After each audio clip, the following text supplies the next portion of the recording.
Welcome to this meeting of the Rehoboth Beach Planning Commission. It's 1:30 p.m. on December 6th. Ask the secretary to call the roll, please. Commissioner Stockdale, Present. Commissioner Ellison, Here. Commissioner Davis, Commissioner Stewart, Here. myself, Commissioner Dewey, Commissioner Hunter, She's absent. Commissioner Strange, Here. Commissioner Gay, Here. and Chairperson Bryan. Here. We have a quorum, and I call the meeting to order. Ms. Womack, would you please give us any notices of publications and correspondence? The agenda for the Planning Commission regular meeting was posted at City Hall and on the city portal on November 27th. The agenda was amended and reposted at City Hall and on the city portal on December 3rd. Public notice for preliminary review of site plan review application number 0624-07 Atlantic Crowne Hotel for the property located at 17 Baltimore Avenue was posted in City Hall and on the city portal on November 13th. The public notice was published in the Cape Gazette on November 19th and November 22nd, and in Delaware State News on November 20th and November 22nd. Notifications specific to this project were mailed out to property owners within 200 feet, and signage was posted on each property. And I have not received any general correspondence. Thank you.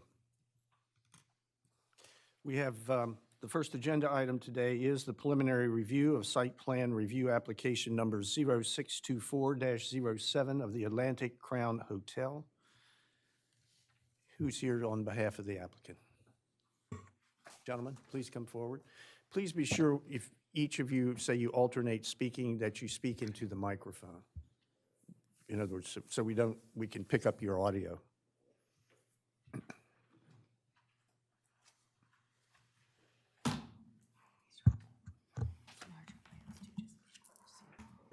Do you have slides to post as well, sir? I didn't bring any slides. We didn't. Okay. Put Okay. up the plans from the agenda. Can we put up the plans from the agenda? Yeah. please. That'd be good.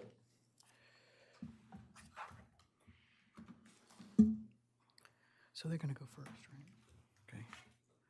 Are they gonna present? Are they gonna present? Okay.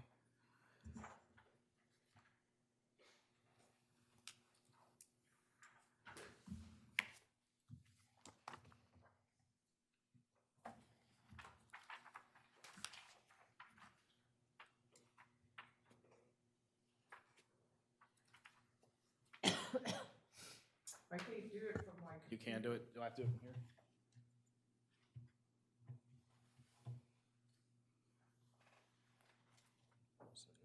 Oh, there we go.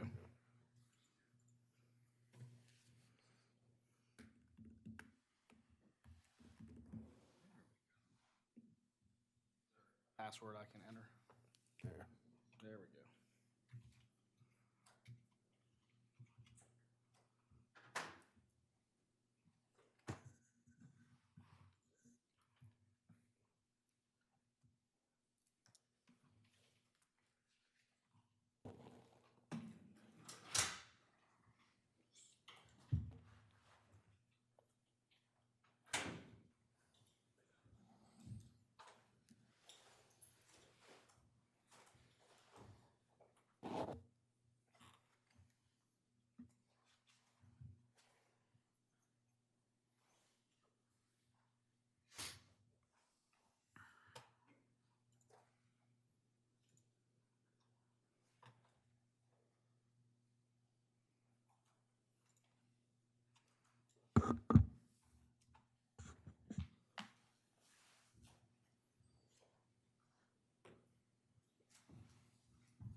This will be a good start. Yes, sir. Please identify yourself for us. Good afternoon. My name is Carlton Savage. I'm with Scaled Engineering. I'm the engineer, civil engineer on the project. My office is in Rehoboth Beach, Delaware, 20246 Coastal Highway. Today I'm Your here. microphone on, Yeah, sir? you probably need to. Yep, a little closer. Okay, there we go. There we go. Again, start again. Carlton Savage, Scaled Engineering, 20246 Coastal Highway. I'm here today with Peyton Bridge from Davis Bone and Friedel. Peyton is the architect on the project. And you guys have seen this as a concept plan, and we are back now for site plan review.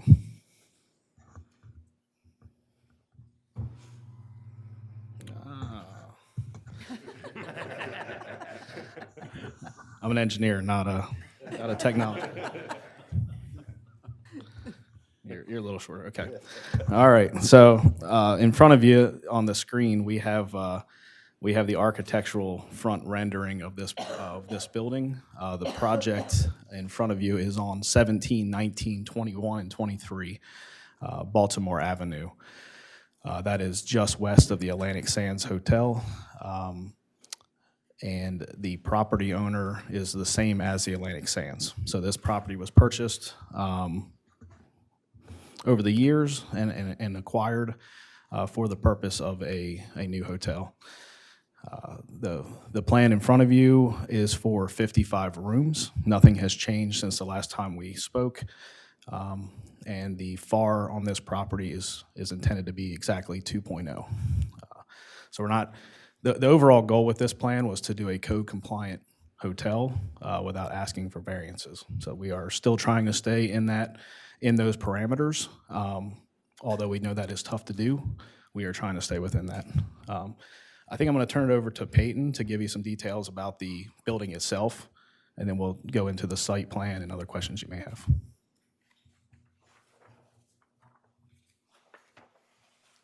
Yeah, that's too tall for me. All right, so as Carlton said, my name is Peyton Bridge, project architect with Davis Bone and Friedel. The current hotel proposed is 55-room hotel, averaging a little over 300 square feet per room. We have a restaurant, kitchen area, underground parking. We are currently under the 42-foot limit for height, not including the items that are excluded, the elevator shaft, the stairwell, and the HVAC and mechanical enclosure. So the front of the building is broken up, the scale's broken up with planters along the front of the building to kind of hide the elevation change because the road actually slopes down as we go to the west. The planters, the patio area, and the walkways and ramps up to the building are to increase the pedestrian-friendly atmosphere along Baltimore Avenue, trying to work within the streetscape goals for Baltimore Avenue. We've broken up the front facade with different materials to, again, try to break down the scale and kind of keep everything more of a residential scale along the front of the building as much as we can within the zoning ordinance and maximizing room count and height. Yeah, so I mean, that's pretty much what we're looking at. We have a small lobby area. We have a portico share drop-off area. You go around the back of the grade for the initial parking on grade, and then you would continue under the Atlantic Sands. We are utilizing the ramp of Atlantic Sands to get down to the underground parking. And again, this is all the same as it was in the preliminary concept review. We did receive, sorry, Carlton Savage again for Scaled Engineering. We did receive on the portal, we did look at the comments that the city, Montgomery Wallace, and the building inspector has given us. We've taken a look at those, and we have some answers for you for those today. I'm sure that's hopefully the majority of the conversation will revert to some of these concerns you have. I don't know if you want to jump into those directly and go through those, and then we can add anything else that the Planning Commission may have, but that would be my suggestion. I guess so, yeah.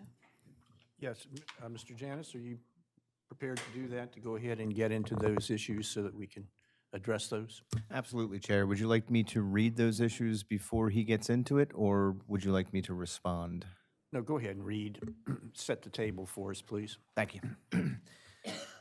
So as customary, usually, read the report into record, but to save some time for us today, I'm just going to touch on the key points that we found that are in red on our report. So obviously, if you have any questions that are concerns the rest of the report, please don't hesitate to ask them. But can I interrupt you from the very beginning to ask Yes, a ma'am. question? The review process that's on page, before it gets to any of the issues, the Yes. pages aren't numbered. I think this is the second page of the letter. Yes, it is. Page 2, where it says review process. I actually had not realized that this project started way back in 2018, that you went before the Planning Commission for concept then. I had forgotten that. I was at the preliminary site plan. I was on the Planning Commission in 2019 when that came in, and then I'm aware of the Board of Adjustment cases. But I'm surprised to see, it's been before us twice in the last year and a half, and neither of those is listed here. It was February 23 and July 23, June or July 23. And as I said, this is supposed to be a complete review of the previous, that's, out of those meetings was generated our letter that then generated some changes and all that. So I just was perplexed as to why those were left off. I'll take a look at that. We may not have had the entire information between the two entities, so we'll take a look at that, and I do apologize. Okay, that's fine. And just in terms of for the record. Yeah, okay, go ahead. Okay. All right, so you can see that the majority of the report kind of sets the tone, our review process, the things that we're looking at. We touch on the site design and the suitability for the site and the access. Go into further zoning code compliance there on page 6. And as we continue through the report, we get to page 10, and we encounter our first red area, if you will. And it has to do with the restaurant bar area. We note that the restaurant enclosure per 27019 restaurants shall be totally enclosed except with a dining patio supplemental certificate of compliance. Per 27019A3, kitchen facilities must be connected to the restaurant itself. The restaurant has direct access to the kitchen. Currently, it does not appear that the restaurant area is totally enclosed. Subsequent revisions to the plan must demonstrate compliance with this requirement. So simply sectioning off, if you will, the restaurant from the normal area is required with us, and so some barricade would be needed there. For the bar area itself, then, the plans identify a bar area which is completely within the footprint of the enclosed restaurant. Per 27019A5, any bar area shall be no more than 25% of the square footage of the permanent seated dining area or of a fully enclosed restaurant, but not to exceed a maximum of 500 square feet, except that any restaurant may have a bar area of 350 square feet. The proposed bar area is 298 square feet per the building official's calculation, which falls under the 350 square feet allowance. Note, as per the restaurant area, the bar must also be completely enclosed. Subsequent revisions to the plan must demonstrate compliance with this requirement. So both the restaurant and the bar need to be enclosed. Should we stop on each one? Yeah, that would be good. Certainly. Carlton Savage. And I wanted to, I guess, clarify, because the word enclosed is obviously semi-confusing. Our restaurant and bar are both inside the building. There's no confusion about that. I think in the past, we have talked about some sort of identifier or separation. Is that the intent? We're not talking about putting this in its own room, basically, but putting an identifier around the bar, whether it be fencing, signage, some way that is acceptable to the building official, that it is identified where the restaurant and bar is versus general space. And I think maybe the employment of barriers, maybe half walls, knee walls, things like that, like railings or something to enclose the restaurant would be would be permittable. Yeah, I mean, it's not desirable, but if it's something we have to do to meet the code, we are not necessarily opposed to that either. What do you normally do for I mean, so barriers are okay? So barriers are fine. Yeah, we could use planters. We can use, as long as they're not movable. Okay. And really I think that articulates the state liquor code more so than it does. I mean, obviously we have it in our zoning ordinances, but I believe that derives straight from the liquor code from the state in that those areas need to be enclosed. And do they have to be enclosed around the entire area? In other words, you can't have big gaps except for a walking opening, or can they just be kind of spaced? You can have multiple openings, of course, because of the layout of the dining space itself. You may be required to put different egressable paths in depending on the layout of how those tables fall. Can I add again to that a little bit? I just wanted that clarification because that's what I thought we were talking about. Okay. I will say that there is a good likelihood that we will apply for a hotel liquor license here. That way, alcohol can pretty much be sold within the premises of the building. From a liquor licensing standpoint, I don't know that there's a reason to enclose it because simply, you could leave those confines with the liquor license the way a hotel liquor license But works. I don't know how that compares to our permit of compliance process. So that's a great question. It's my belief that even though the state code allows that to happen, we still have it in our zoning ordinance that we need to provide these structures around the areas. Right, okay. So I'm not sure if that's an opportunity for a variance on that one itself, but maybe some relief can be sought, and I would defer to the applicant on which path you want to go there. And I think a lot of what this goes into is such as room service and different things, where you get a hotel liquor license, you can, serve alcohol with your room service and other things. So the state recognizes the need for a different liquor license for a hotel versus a restaurant. Restaurants in the state of Delaware, it's very uncommon for you to buy an alcoholic beverage, leave the property, go somewhere else. Here, going back to your room with a beverage would be within the confines of the living space. Seems logical. And if I may, the structures aren't intended to prohibit the removal of alcohol from the restaurant area. Sure. So much as just to define the space. Yep. No, we're perfectly okay with that as long as it was not walls around the restaurant. I think that defeats the purpose of our intent. And I think you can see from our plan that we want a nice open lobby, a nice gathering space. We've actually made the lobby very small for that purpose. Lobbies are no longer what they used to be. So people like to gather, especially after COVID, outdoors. You guys have seen that. So we do have a dining patio. That would be a special permitted requirement down the road. But that is the intent, is to provide a nice gathering space in the lobby is our plan. Thank you. Would you scroll to the one where we can see the lobby and all that stuff? And Mr. Janice, how then would you like this addressed? Must there be some type of document filed with your office that demonstrates what we've talked about here?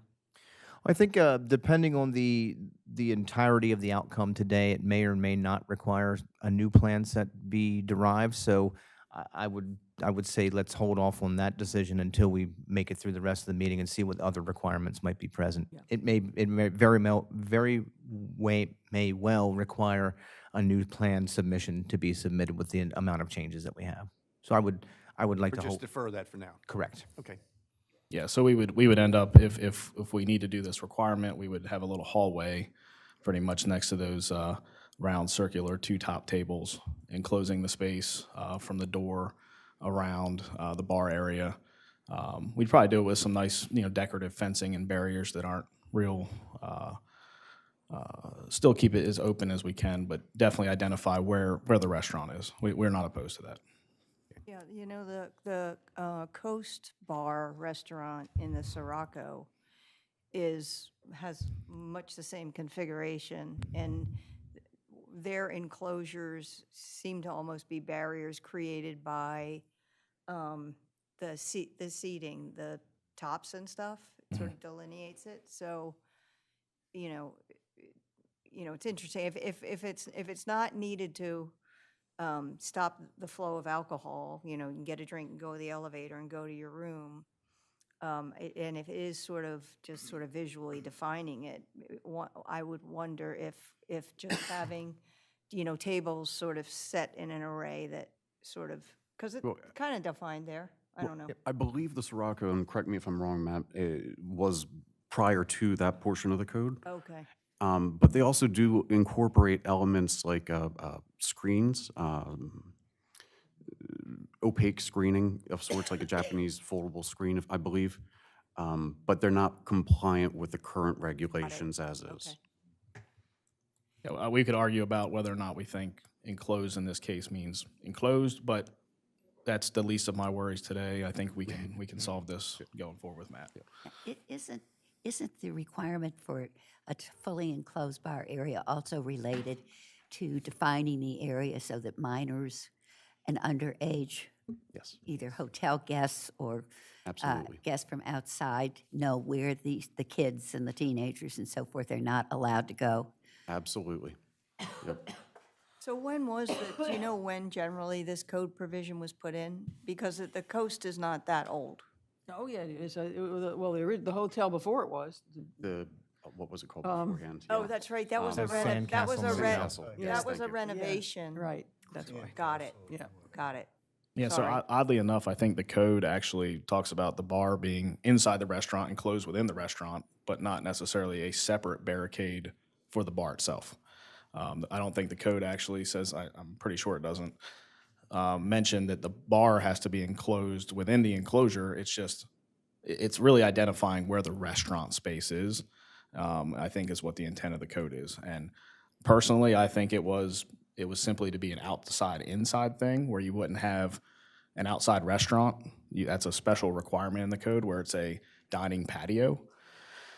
So to me, when I read it, I think there was probably it was loosely put in the code that all restaurant space should be indoors unless you have a dining patio, and you still can't have a bar on a dining patio. So, but I'm not opposed to identifying the space and screening it. And we can certainly work with you to configure some acceptable elements.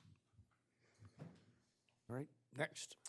All right, and then just to put a final cap on the alcohol conversation, just recall that you will need a permanent compliance for the. I would for love to this come back for that. All right, moving on. Off-street parking, loading, and unloading. Please refer to the attachment A, building official square footage calculations for the table of proposed and required parking. It should be noted that the Atlantic Crowne is proposing to use multiple areas above grade and below grade for their parking needs. Importantly, the applicant is seeking to access the subterranean parking facility via the Sands Hotel parking garage entrance. Detailed information will need to be provided prior to final approval that establishes a perpetual easement and right-of-use agreement for those purposes. Carlton Savage. And this is no different than we saw before. The premise behind this plan was to utilize the existing ramp, given the space from the Atlantic Sands. I've provided a parking plan, which it definitely identifies where these spaces are allocated in different colors. So if you were reviewing that, the new hotel, the Atlantic Crowne, their spaces are green. Atlantic Sands spaces would be red.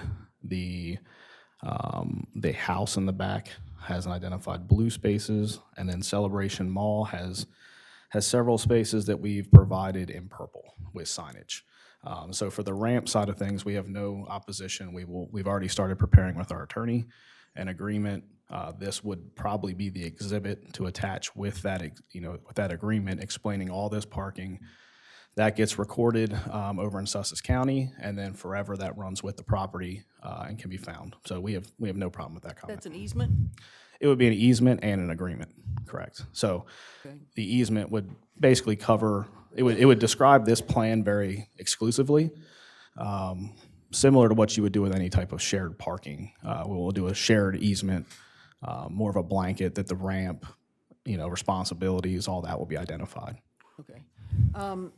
There actually are a couple of other issues with this, and one of them is actually one I raised at the first meeting, I think back in 19, but it's still showing on the Celebration Mall. In addition to the 7 spaces for the condos that rent, those 4 units that rent, there was a separate agreement with the Board of Adjustment in 2015 that granted 2 spaces there for the real estate office, and that keeps not being shown. It would seem from your totals that you've got room, because the proposed parking is 253 spaces overall, and I guess you only need 245 or something like that, but it keeps not being reflected. But the Celebration Mall is not 9, I mean, it's not 7, it's 9. And I've supplied that Board of Adjustment case before, several times, and it keeps, not getting, it was March 23rd, 2015, case 021501. And I'm in agreement with you. I haven't seen it. It was prior to me, but Yeah.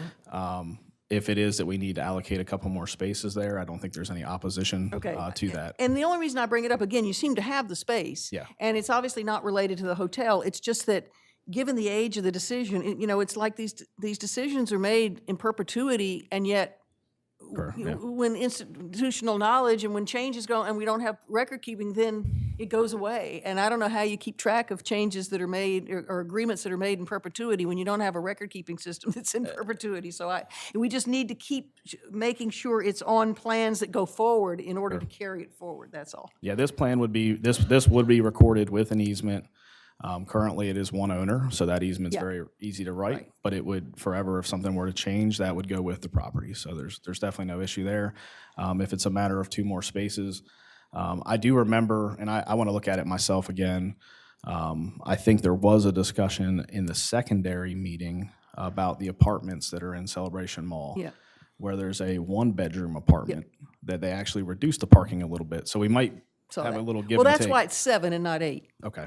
Because the other 3 are 2 spaces, and the 1-bedroom is only 1 space Okay, so what you're saying is there could be 2 more spaces for the for the office. office. And Now, the reason is because it's just over 400 square feet. It is just one office, so you normally it would be 1 space.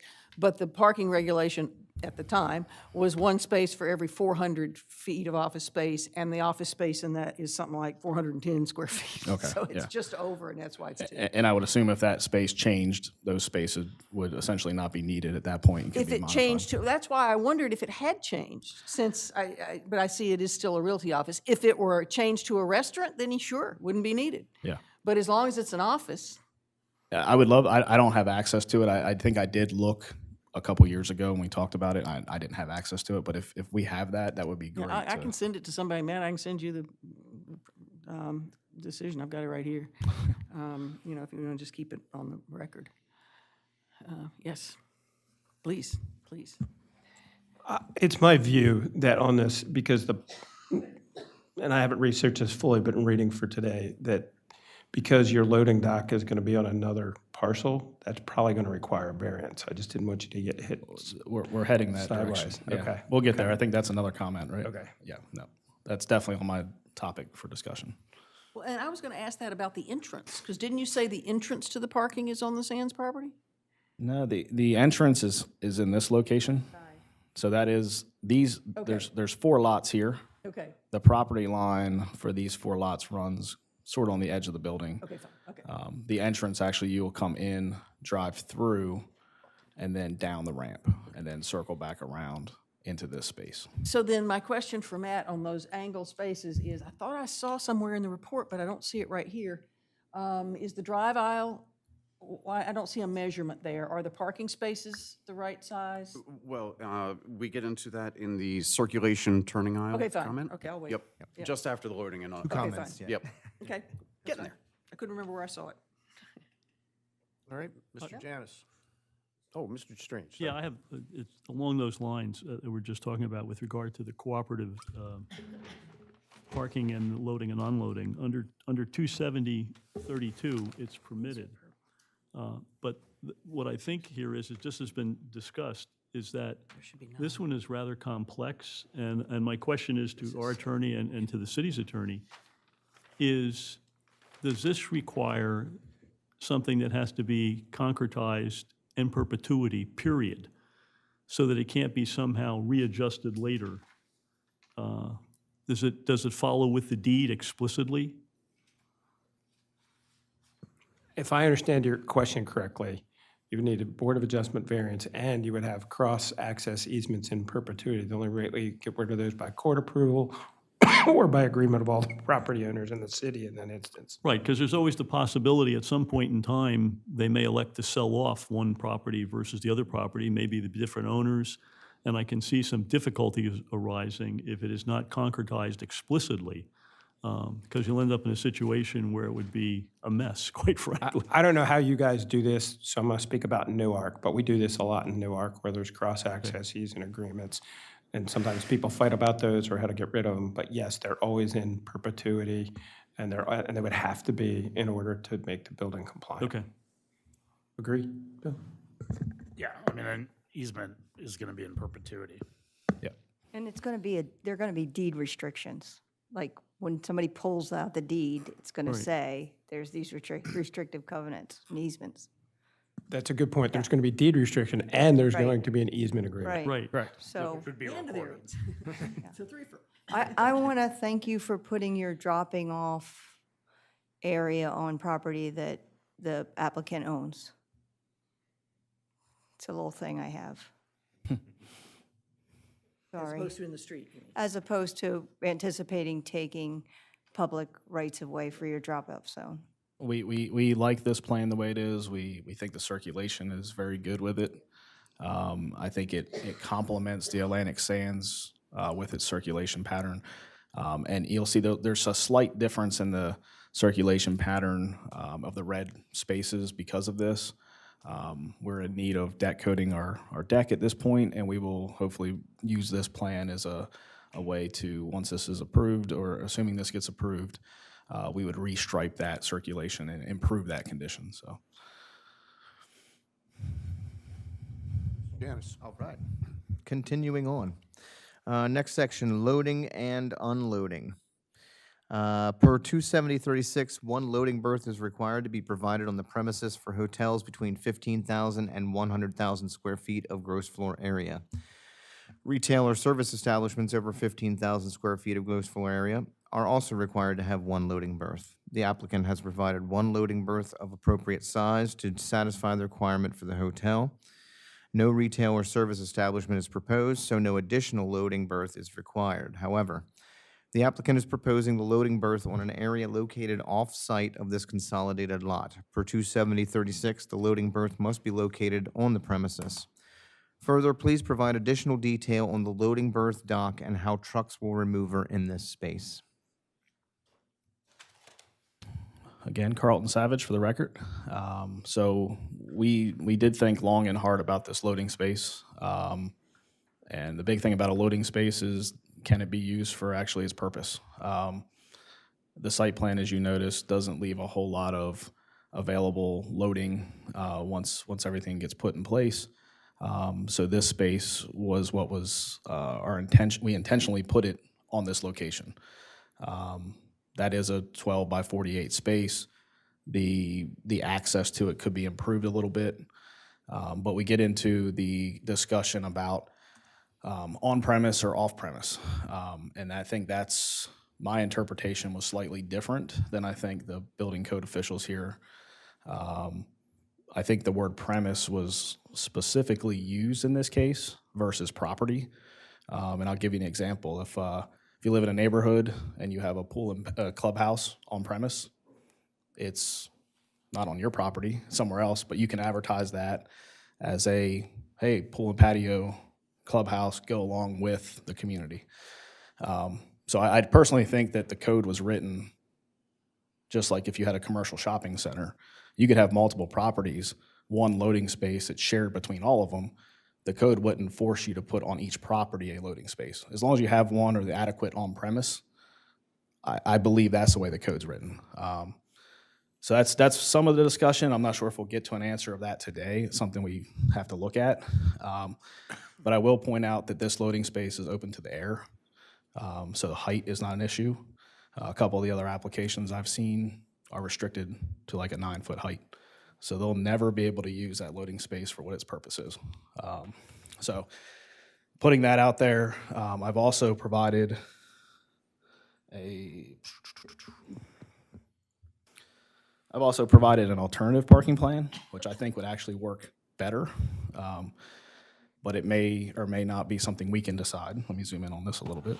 Can you point to the loading space? Is it that with the diagonal stripes? So that is our proposed loading space. And it's very close to the building. I mean, it's essentially adjacent to it. So it's not like we're asking for a loading space that's around the corner, around the block, on a different parking lot. This loading space here makes a lot of sense with the circulation, how things are going to work. We could do things to this to make it work better. We could have this go out to the street. That way you could back directly into it. But it is 12 by 48, so it does meet the size requirements. So that's the proposed one. The alternative plan I've provided, so with this plan, we're going to have to restripe some of the street. It's inevitable. We have 2 access points to the existing parking lots that are there. Obviously, we don't want those access points in the same location. So those parking spaces would have to be revised. Oh, sorry, I'm trying to give you a better picture here. There we go. So all of the magenta striping is what I would propose would be the best striping scenario for this plan. Our new entrance location right in here. We would lose 4 spaces to make this happen, which we have no choice. That's what's going to happen. Those 4 spaces would give us a nice area here to relocate the moped parking that is in this location over here.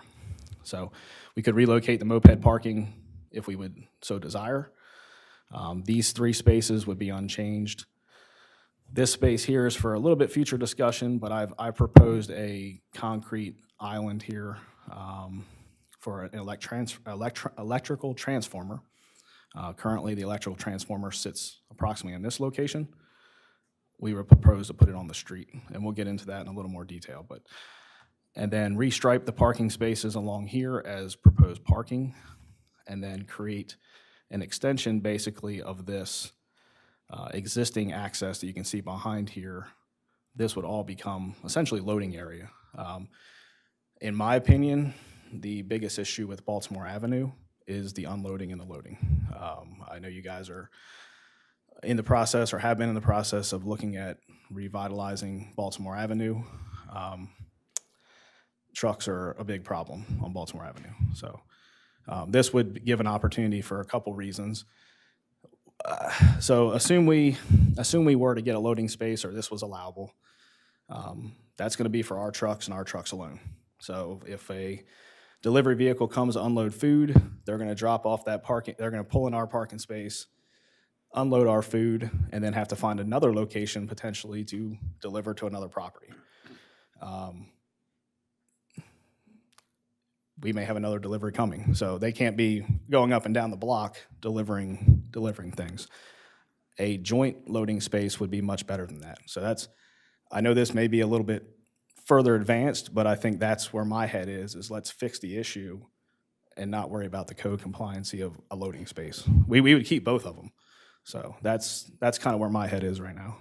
So these are alternatives, the black hash versus the magenta hash. Correct. But the magenta is city property.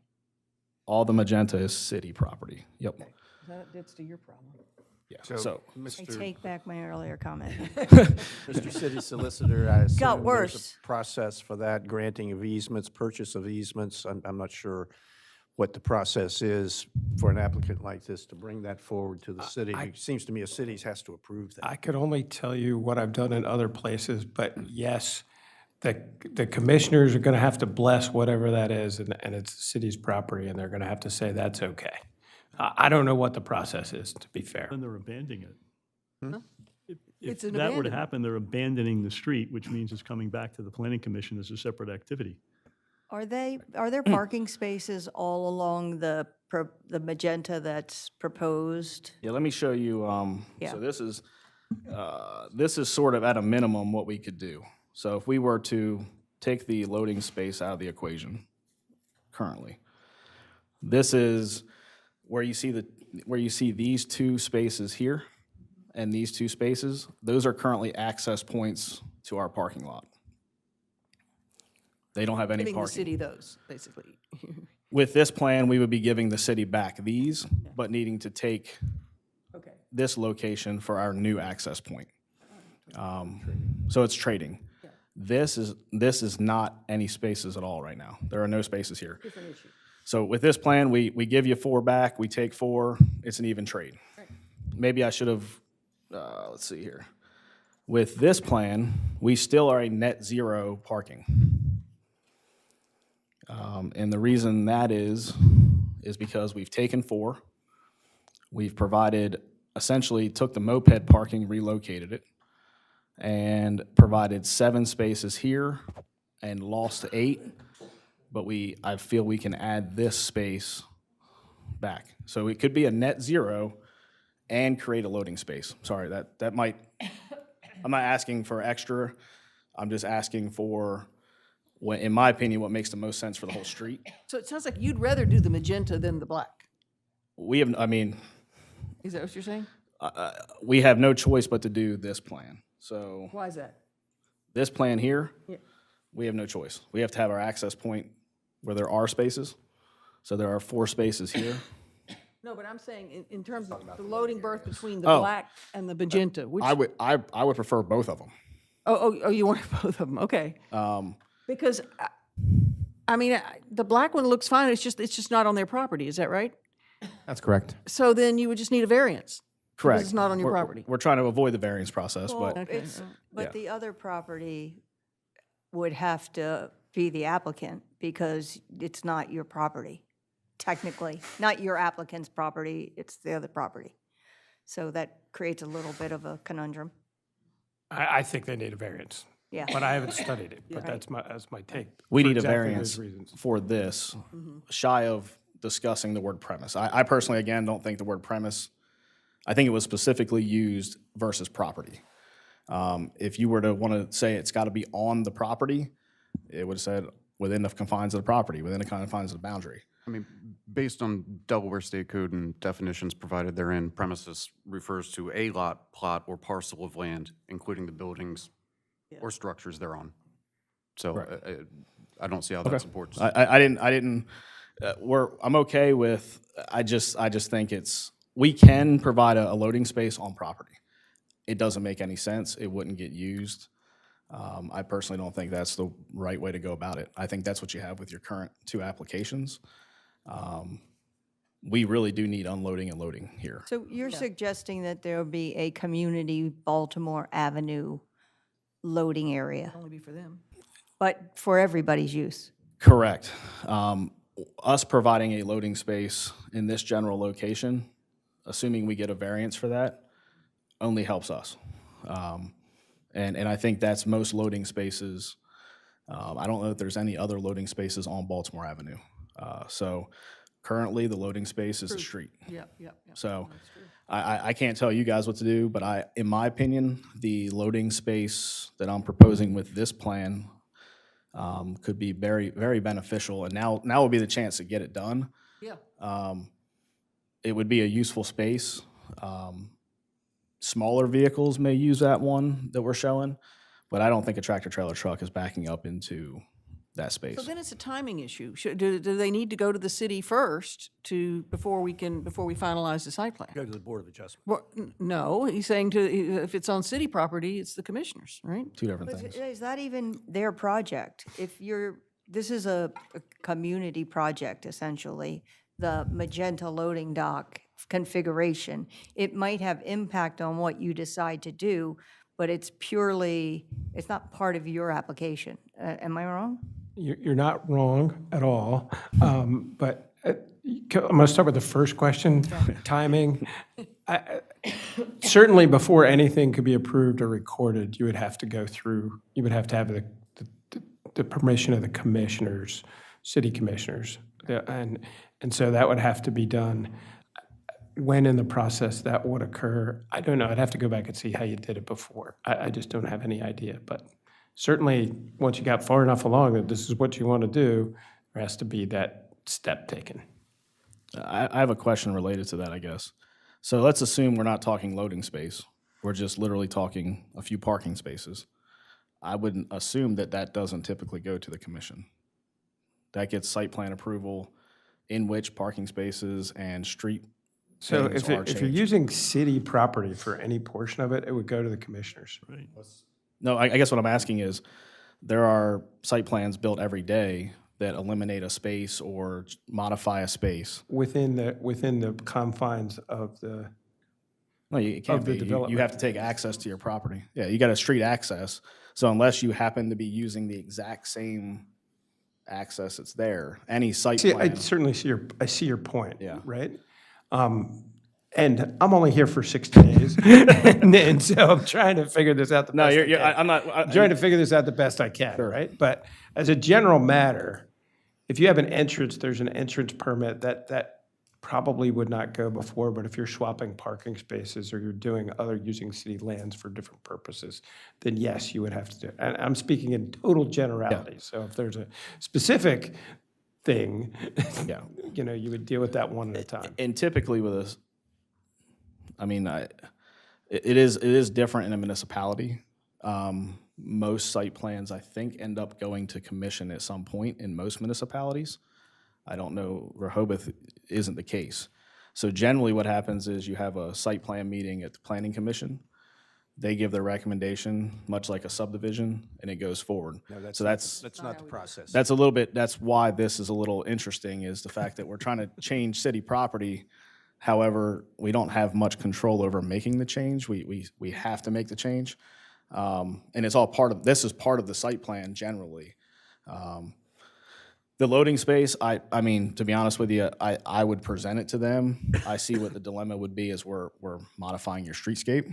But if we do build this building, now is the time to modify the streetscape. Yeah. So, We agree with that. I think we want to do it as part of this. so what I'm hearing is, because we don't go to commission, we don't get their permission, no matter what we change on the street, needs some sort of commission approval is what we're. I don't want to go that far. I understand your point, right? But if you're going to be using city property to modify your parking or your entrance for this building, I think that, and it's, the city owns the property, whether or not that's a park or a road or whatever that is, right? It's a little different than just an entrance.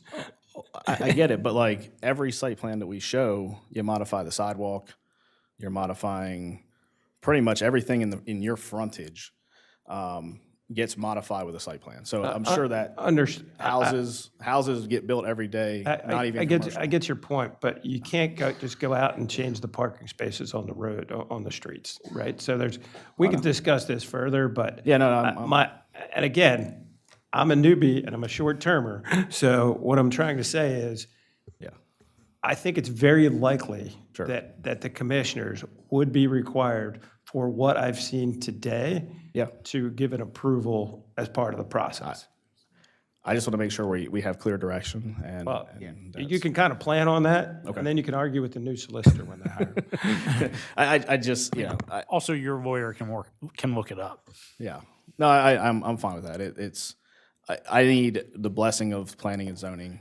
Yeah. This to me is a planning issue, not a commission issue, because this affects circulation, traffic, everything involved. Provided they go for it. I mean, you convinced us, but you got to convince them. I think we're mixing the loading space in a little bit. Yeah.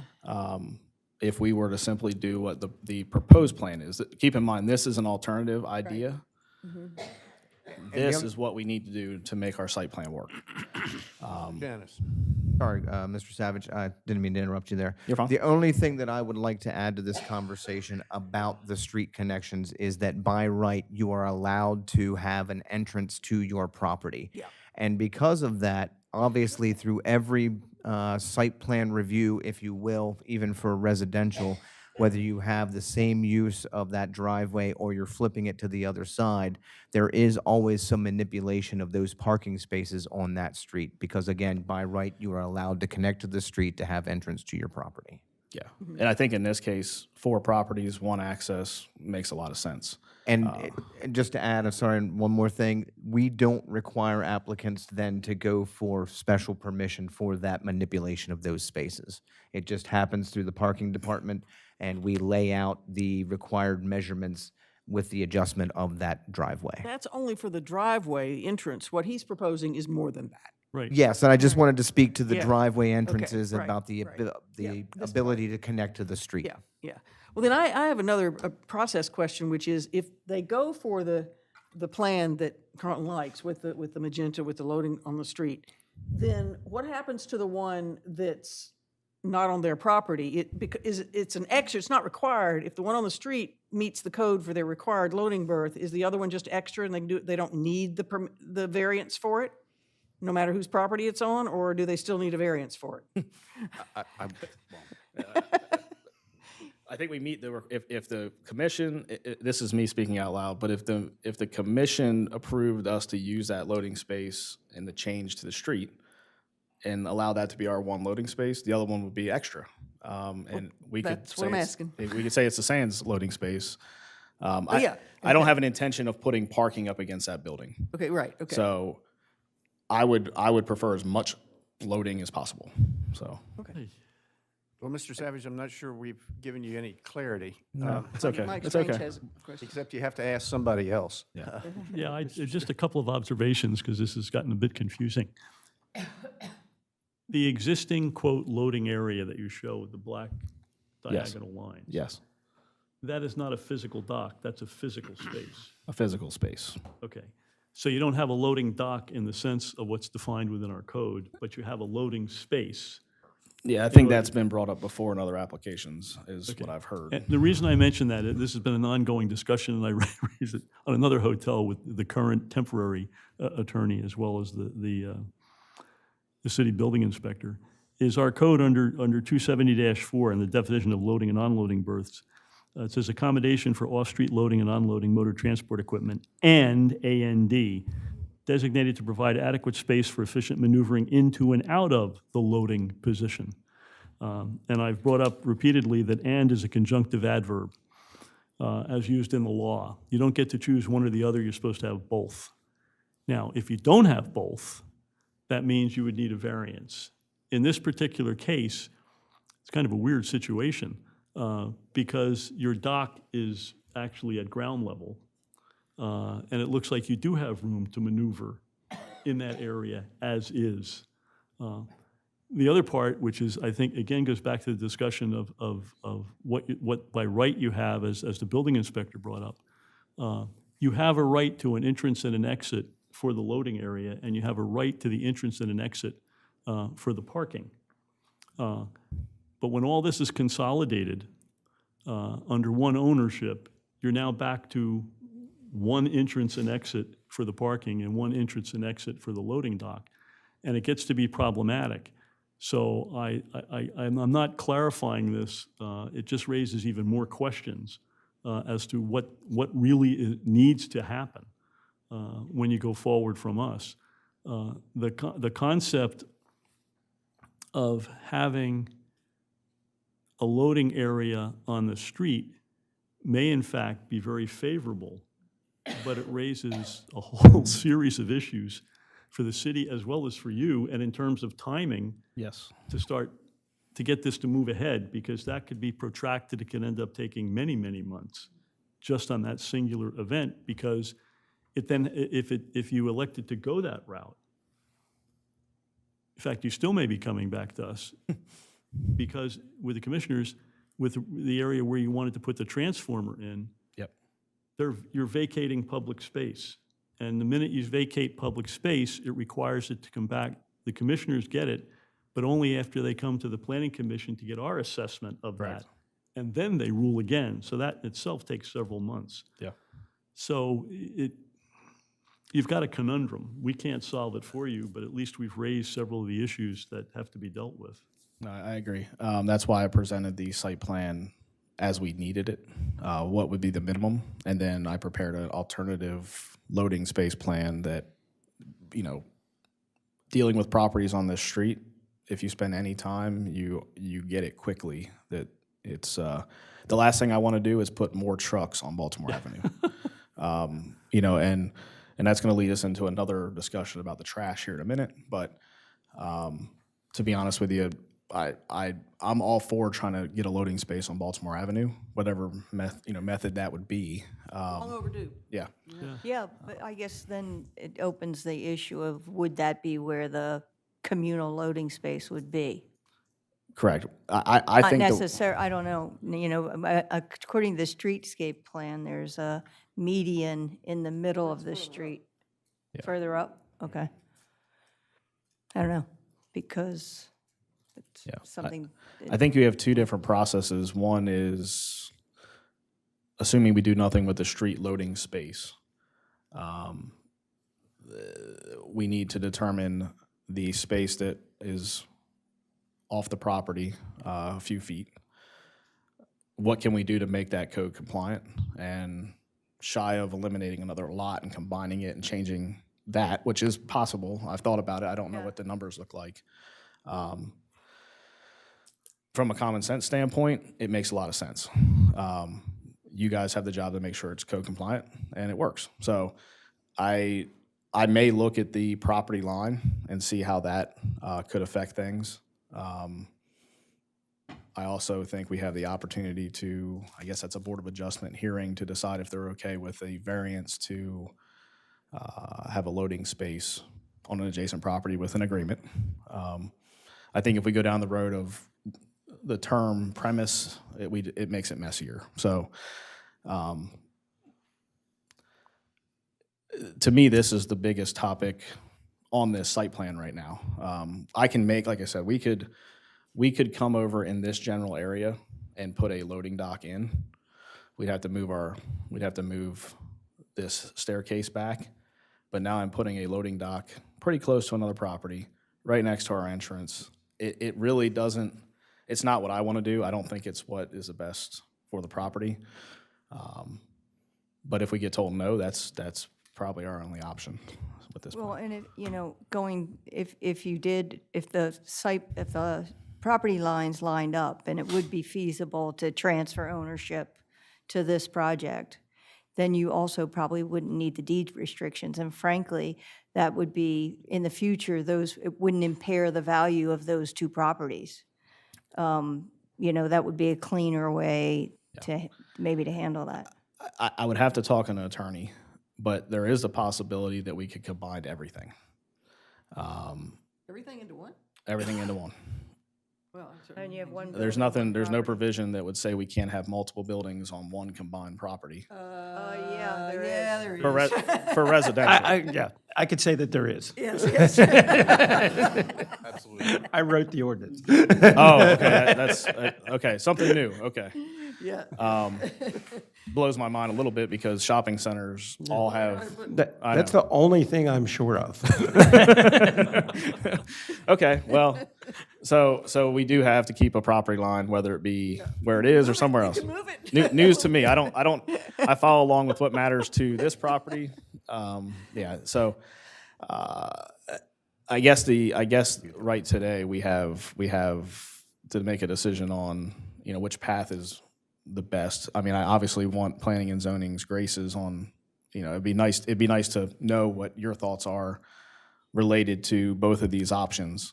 If you do, and I see why you'd want to pick an option and go with it, and the only one within your control is the one where it's off the property. Yep. So in effect, you'd be asking for a variance that you have no loading dock, is what I think the variance would be. Ah, okay. I don't know, but, No, you'd well, because they don't own the property, the loading dock is on. No, Yeah, but we they would do. be able to locate it on an adjacent property. Yeah, we would basically ask for relief from the premise with an easement. word. Yeah. The premise is, While you're creating the entrance to the underground parking, you can create the Yeah. off-site loading All- dock as well. I think unfortunately, this is where life is becoming in Delaware now.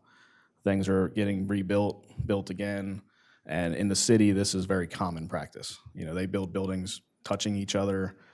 People agree to disagree, but they have all kinds of agreements between property owners, shared access points. And this is a good opportunity to explore that. And I think to me, the loading space right there makes the most sense, and that's why it's there. We didn't do it as a placeholder. We did it because it made the most sense. I understand, There are probably a number of other issues, so we probably ought to go through all of them and then figure out which group, which group of things. As long as you're on this diagram, and because I think you made a change. Diagram 1, on the left-hand side where it shows parking space as 1, I think you said earlier that, because your other diagrams show that's not a parking space as part of your allocation of parking spaces. Here? It's just a drop-off area if somebody elected to use it. Your other diagrams don't show that. This is on this diagram? Yeah, on the upper left where it says parking space one. The green space at the drop-off. Oh, this here? Yeah, Oh, that's just to identify that's a drop-off space, not on the street. Yeah. right, but in the first set of drawings, that was actually part of the total for parking spaces. It was Oh. corrected in the later drawings, Okay. and that disappeared. And I would just want to make sure what was really happening. Okay. So it's. Yeah, I don't think the intent was to count that as a space. We had more than enough. Yeah. Right. Yeah. Okay. Yep. It was just to identify that's a loading space. Somebody's going to park there temporarily. Right, right. But it's not part of the official count. I It isn't, I mean, on the other drawings, it's not, so. Okay, great.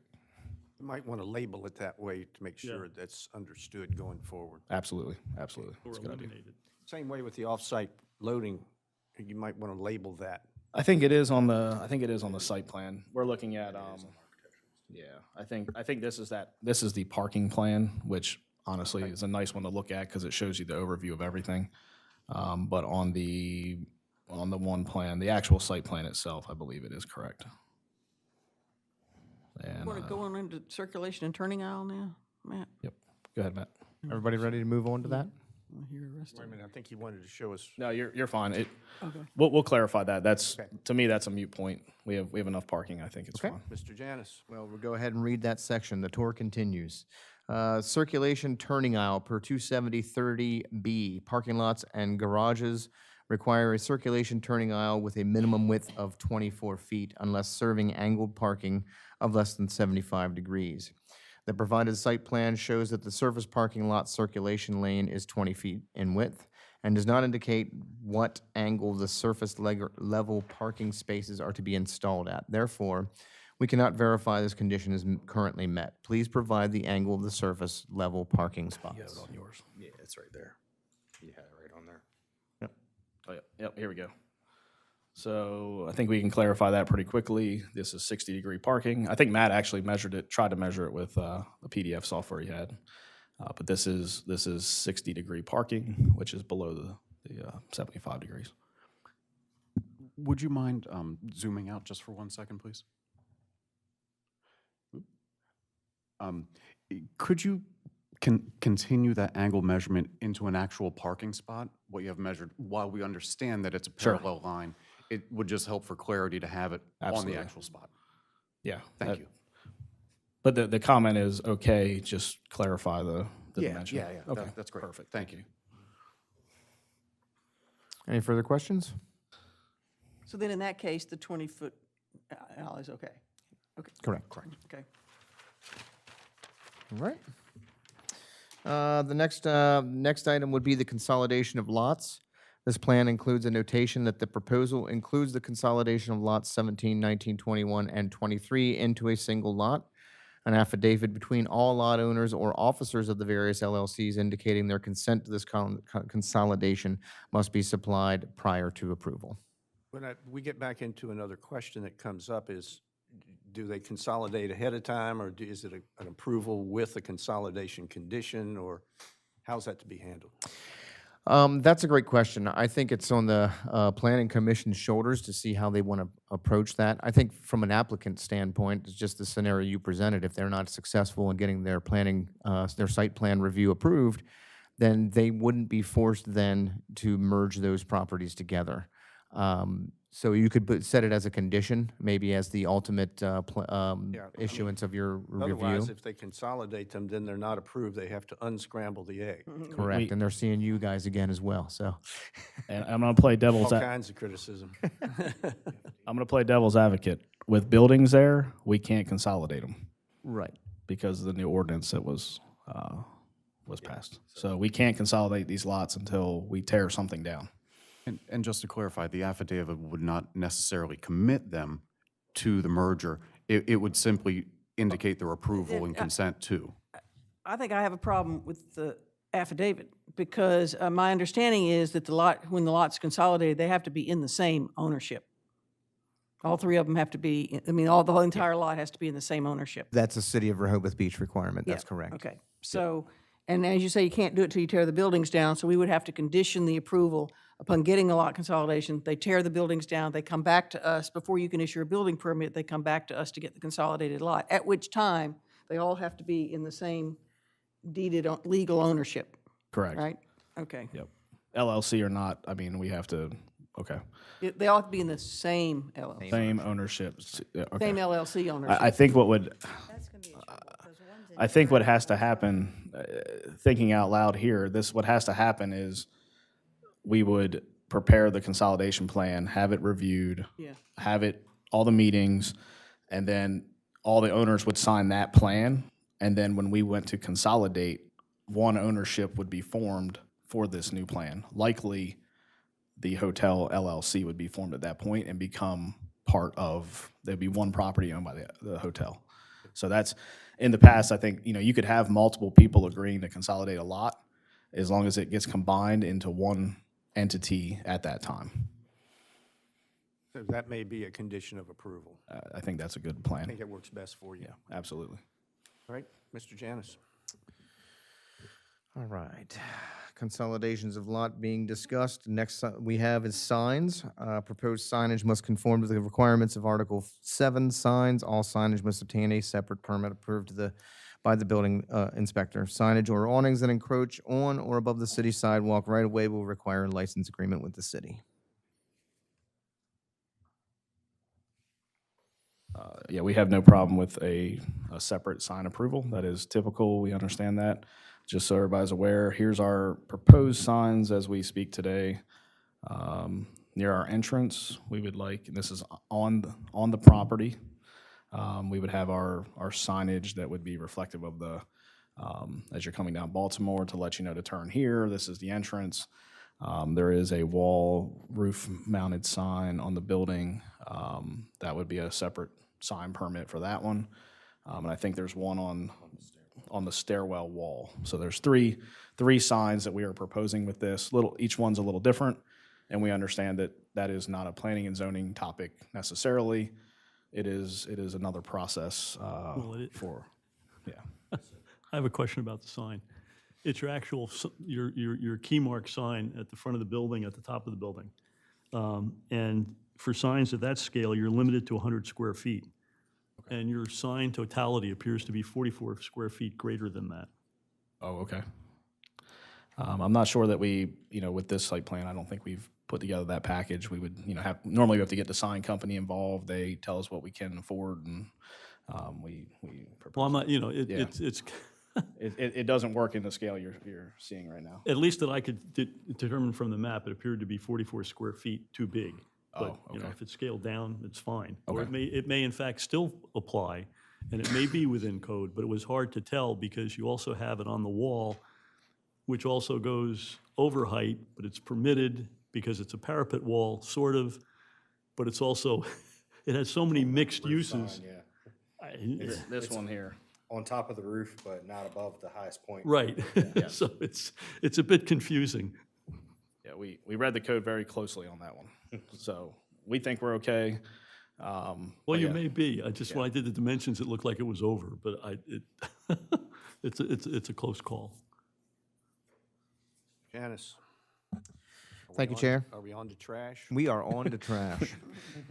Favorite topic. With the next bulleted point here, we've got the applicant is proposing to utilize the trash facilities of the neighboring property, the Stan's Hotel, for collection and removal of trash from the site. Per 27027, trash must be screened. Per 227.7, all trash must be retained on premises and not deposited on any other private or public property. Please provide a screened area for trash storage and removal on the site. Okay, so I have zoomed into our proposed trash location. It is not shown here, but we intend to show it. We will likely screen an area here, and there may be more area on the back rear of the property. Yeah, there's a couple spaces here. We'll look into it. You know, we do have some utility space back here. We do have another space in this location. So we will try to find some screen trash locations to address that comment. To be honest with you, trash trucks, similar to the loading, would not be a very good thing to come onto the property. So we'll likely do a lot of this with roll-off cans and different things. You would keep it on your property, in other words, you would move it. I mean, I think without going through more variance processes, it's hard for you to eliminate that, but I'm thinking general trash will be done that way. You know, we do have a cardboard compactor on the Sands property. You know, stuff like that's what gets big.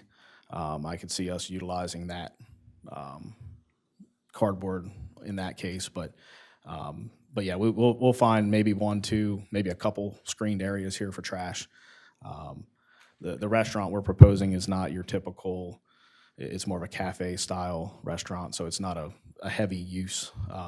And then generally trash, you know, you don't leave a whole lot of trash at the hotel. You come pretty minimally, so it's not similar to your personal house. Can I, yeah, with regard to the trash issue, and Matt already pointed out several things that I identified as well, but also within the physicality of the hotel itself, it looks as the way the rooms were designed, it almost looks like a residence inn where you've got double sinks, you've got what appears to be refrigerator and microwave, but a larger than normal, typically larger refrigerator than what's in a typical hotel room. A small one looks larger than that. That's for these nice pizza boxes that everybody likes to get on vacation. The Right, the grotto pizza boxes. Yeah. Well, to your point, and it's very important because Yeah. within the floors of your hotel, you don't show any ability to store trash whatsoever. Okay. And that's highly unusual. And because the rooms of the nature you just described, which they inherently generate a lot of trash, and if you have a refrigerator and a microwave, there's going to be a lot of putrescibles, which then becomes an issue related to the fire code with regard to what's stored and where it's stored, and you have no ability to store anything on a given floor. So when people go to throw things out, typically in most hotels, they go out, you go to the area that's somewhere near the elevator usually. There's usually a little area for vending machines and a storage container that meets the fire code requirements. That's missing on every floor. And it seems to be very problematic. I mean, I can speak for our current properties that we have. There are no trash services. Trash is left in the room when they check out. If you did have an extended stay, you know, you would have that trash cleaned up in between cleanings. But Right, we don't have Where do any. they take it? That's what I'm getting at. What happens to it then? The housekeepers have a trash cart, so they empty everything to a trash cart on floor by floor, and then take it out in Go either down the cans. elevator, take it out, and put Yes. it in the external receptacle. Yes. Yep. That's how it operates at the Sands. That's how it operates at the Breakers. I can't speak for other hotels, but that is, you know, how both of those operate. You'll notice we don't have a laundry facility in this hotel. We plan to do that exterior just because space is a premium. Right, but along those lines, you also show there's a single 2-foot laundry chute for the entire hotel going in, and it exits at an office. And it surprised me because there's no maintenance room at all in the hotel, none, which means it's external, or assumed it's external. So when you take all that laundry from all 50-some rooms, and it's all going down a singular chute to a singular place in an office, it seems it may meet the code, because the code is really silent on that, but it looks as a practical matter, it's not particularly well done, and I don't know how else to describe it otherwise. I will say that, you know, we try to stay within the confines of the code, which is, you know, does limit your space. We will look at that. I mean, it definitely concerns me. I'm not the one running the hotel. But it's definitely a concern to talk to the architect, see if there are other better options, and maybe there is a way to improve the, you know, laundry chute and trash. Maybe it's a combined object almost. Yeah, as I said, it may not be a code issue, but hopefully we also, because of our own experiences and knowledge, can provide things that may have been missed or not thought about. That's definitely good insight, and yeah, I mean, we'd love to build a building twice as big, to be honest with you, but we have to be realistic and respect the code, and that's what our goal has been. Okay, that's all I have on that. Janice? All right. I think if we're done satisfied with the trash compliments, we move on to page 12 and the last read comment of at least the collaboration report. And that is directly relates to the utilities and the electrical. Provided by Delmarva Power, development must comply with all application regulations and policies within the building code and construction requirements of Delmarva Power. The applicant is proposing to relocate the existing transformer from within the property lines to within the property right-of-way. The applicant should demonstrate that they have exhausted all means of relocating this feature on-site before considering placing it within the public right-of-way. Permission must be sought from the Board of Commissioners if the applicant cannot relocate this transformer elsewhere on-site. Fees may be applied if the applicant removes on-street parking. Sort of more of the same of what we've been dealing with about the parking and loading and all that, correct? Essentially, yes, sir. Okay. Yeah, I mean, I think the transformer is slightly different in the fact that there are numerous transformers on poles, and they're basically in the right-of-way now. It's actually, I think, would be uncommon to have a transformer on a property versus somewhere near the property line on that shared utility easement right-of-way that's there. But we have had conversations with Delmarva Power about this. They are on board. Actually, the electrical line, it was pointed out further in the comments, I think when it was bored across originally, went through a pipe, a drainage pipe. So the electric line actually runs directly underneath of this location where I'm showing this transformer now. So we're hopeful that that is something that can be done, but my understanding is not something you can address today. It's for another body. All right, sir. Anything else, Mr. Janice? That, I believe, is all of our comments at this time, Mr. Chair. Well, let me ask you, before we leave, on your square footage calculations on attachment A, do you have any issues there? Particularly if I look at the building square footage category, is there a variance between what is proposed, what is calculated? Are those calculated numbers okay? So primarily, the numbers all match up to what the applicant is presenting to us. There is, the height measurement is in question, of course, according to the shaft or mechanical or sign, depending on how that is viewed. And I note that, obviously there's no setback required for this commercial property because it's commercial use. However, there is the 5-foot setback requirement for the residential zoning. That right? They have all that. That's right. It's just a red reminder, Okay, I if was you gonna say will, it's in just red, to make sure that we're all noticing that. But our calculations and what the applicant provided has pretty much been consistent when it comes to square footage numbers. Good, and your FAR is okay? It is, yes, sir. Lot coverage is okay. Lot coverage? all Lot the other- coverages are fine. We believe this to be,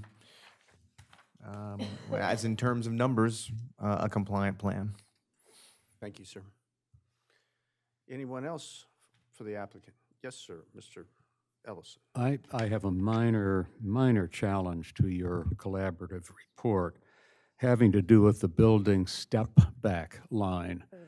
It appears to be okay up until the top of the roof of the main building. However, the mechanical element, if you continue that angled line, and that's on A303, I think, sheet. If you, there it is, I think right at the top. If you continue that angled line up, it does cross the mechanical portion of the building by about 2 feet. And as I read the code, that is intended to be part of the intended setback It's probably easy enough to fix, but I just wanted to point that out. Thank you, Mr. Ellison. Noted. To add to that, Matt, and unfortunately, I'd have to look into it to see. I believe we're setting back 10 feet, which may eliminate that requirement altogether. I think the code talks about for properties that don't utilize the 10-foot front setback. I could be wrong with that, but I believe that was also in there, which may eliminate this angle somewhat altogether. So something just to add. Yeah. So you'll take a look at that? I mean, I think that's it looks like this could be slightly modified if need be. I mean, there's definitely options. It may even be able to slid back a foot or two if that is the case, but we did take it into consideration.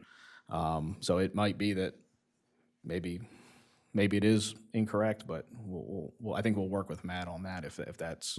You'll both look into it presumably, and we'll get that fixed. Yep. Fixable. Yeah, that's good. Anyone else? Yeah, I have just a couple Yes, Mr. questions. Strange. Just two short ones, because most of them we've answered already, which I'm glad to see, although we don't have answers, but we have agreement on the path forward, so that's good. The ADA parking spaces, you have a sufficient number, but it appears that the spaces shown are not under federal law, are not the shortest accessible possible route to the first accessible exit, particularly underground.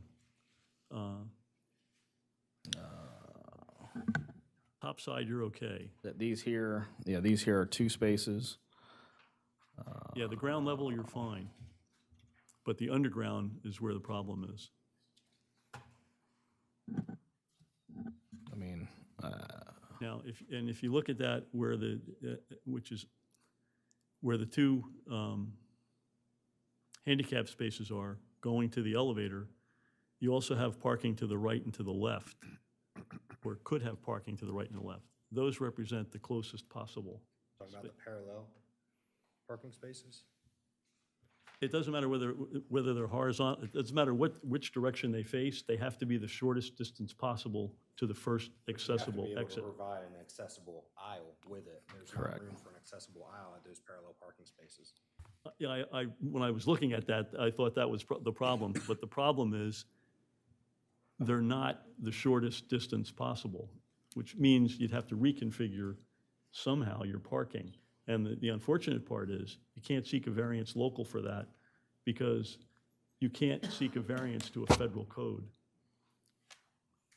So therefore, you have to comply to the federal code, which means it has to be the shortest distance possible. And so you have a bit of a conundrum. I think you can get there. Or we remove the ones on the lower level and just put another one up on the upper level. Right. I mean, it's kind of. I mean, there's no possible way to get an access aisle on a parallel parking space with structure in the way. It would end up being a disaster. That's just not feasible. We're stuck with the federal code. I mean, I shouldn't say we're stuck. It's an essential because for those that have handicaps. So that has to be addressed. Okay. And, okay, so can we look into that a little more, is my suggestion. I'm sorry, what? We'll look into that a little more, but I mean, I do a lot of site plans, and normally the word practicality comes into play. So you may have a parking space that's on a hill that can't be accessible. It doesn't mean you have to regrade the hill to put that space there. What they don't want you to do is putting parking in the back of the parking lot. And I do think we made an attempt here to put the parking spaces as close as practical. In fact, putting this one in the basement actually, I think if you didn't put this one, there's a good chance that you would pass these spaces up, get in the basement and you would be in a troublesome situation. So we could make it code compliant by removing some parking or doing something, but I do think the code uses the word practicality or within the intent is to get it as close as possible. So I'll look into it. At the federal level, I mean, we've got our own code, but then you have the federal issues. Yes. And as you just pointed out, you can accommodate it. It does require doing it a little bit differently, which is good. And when I looked at it, that's what I thought. Yep, sure. It's not. It's a good pickup because that was probably the last thing we tried to figure out in this parking schematic. It always is, and it becomes problematic every single time. So. Right.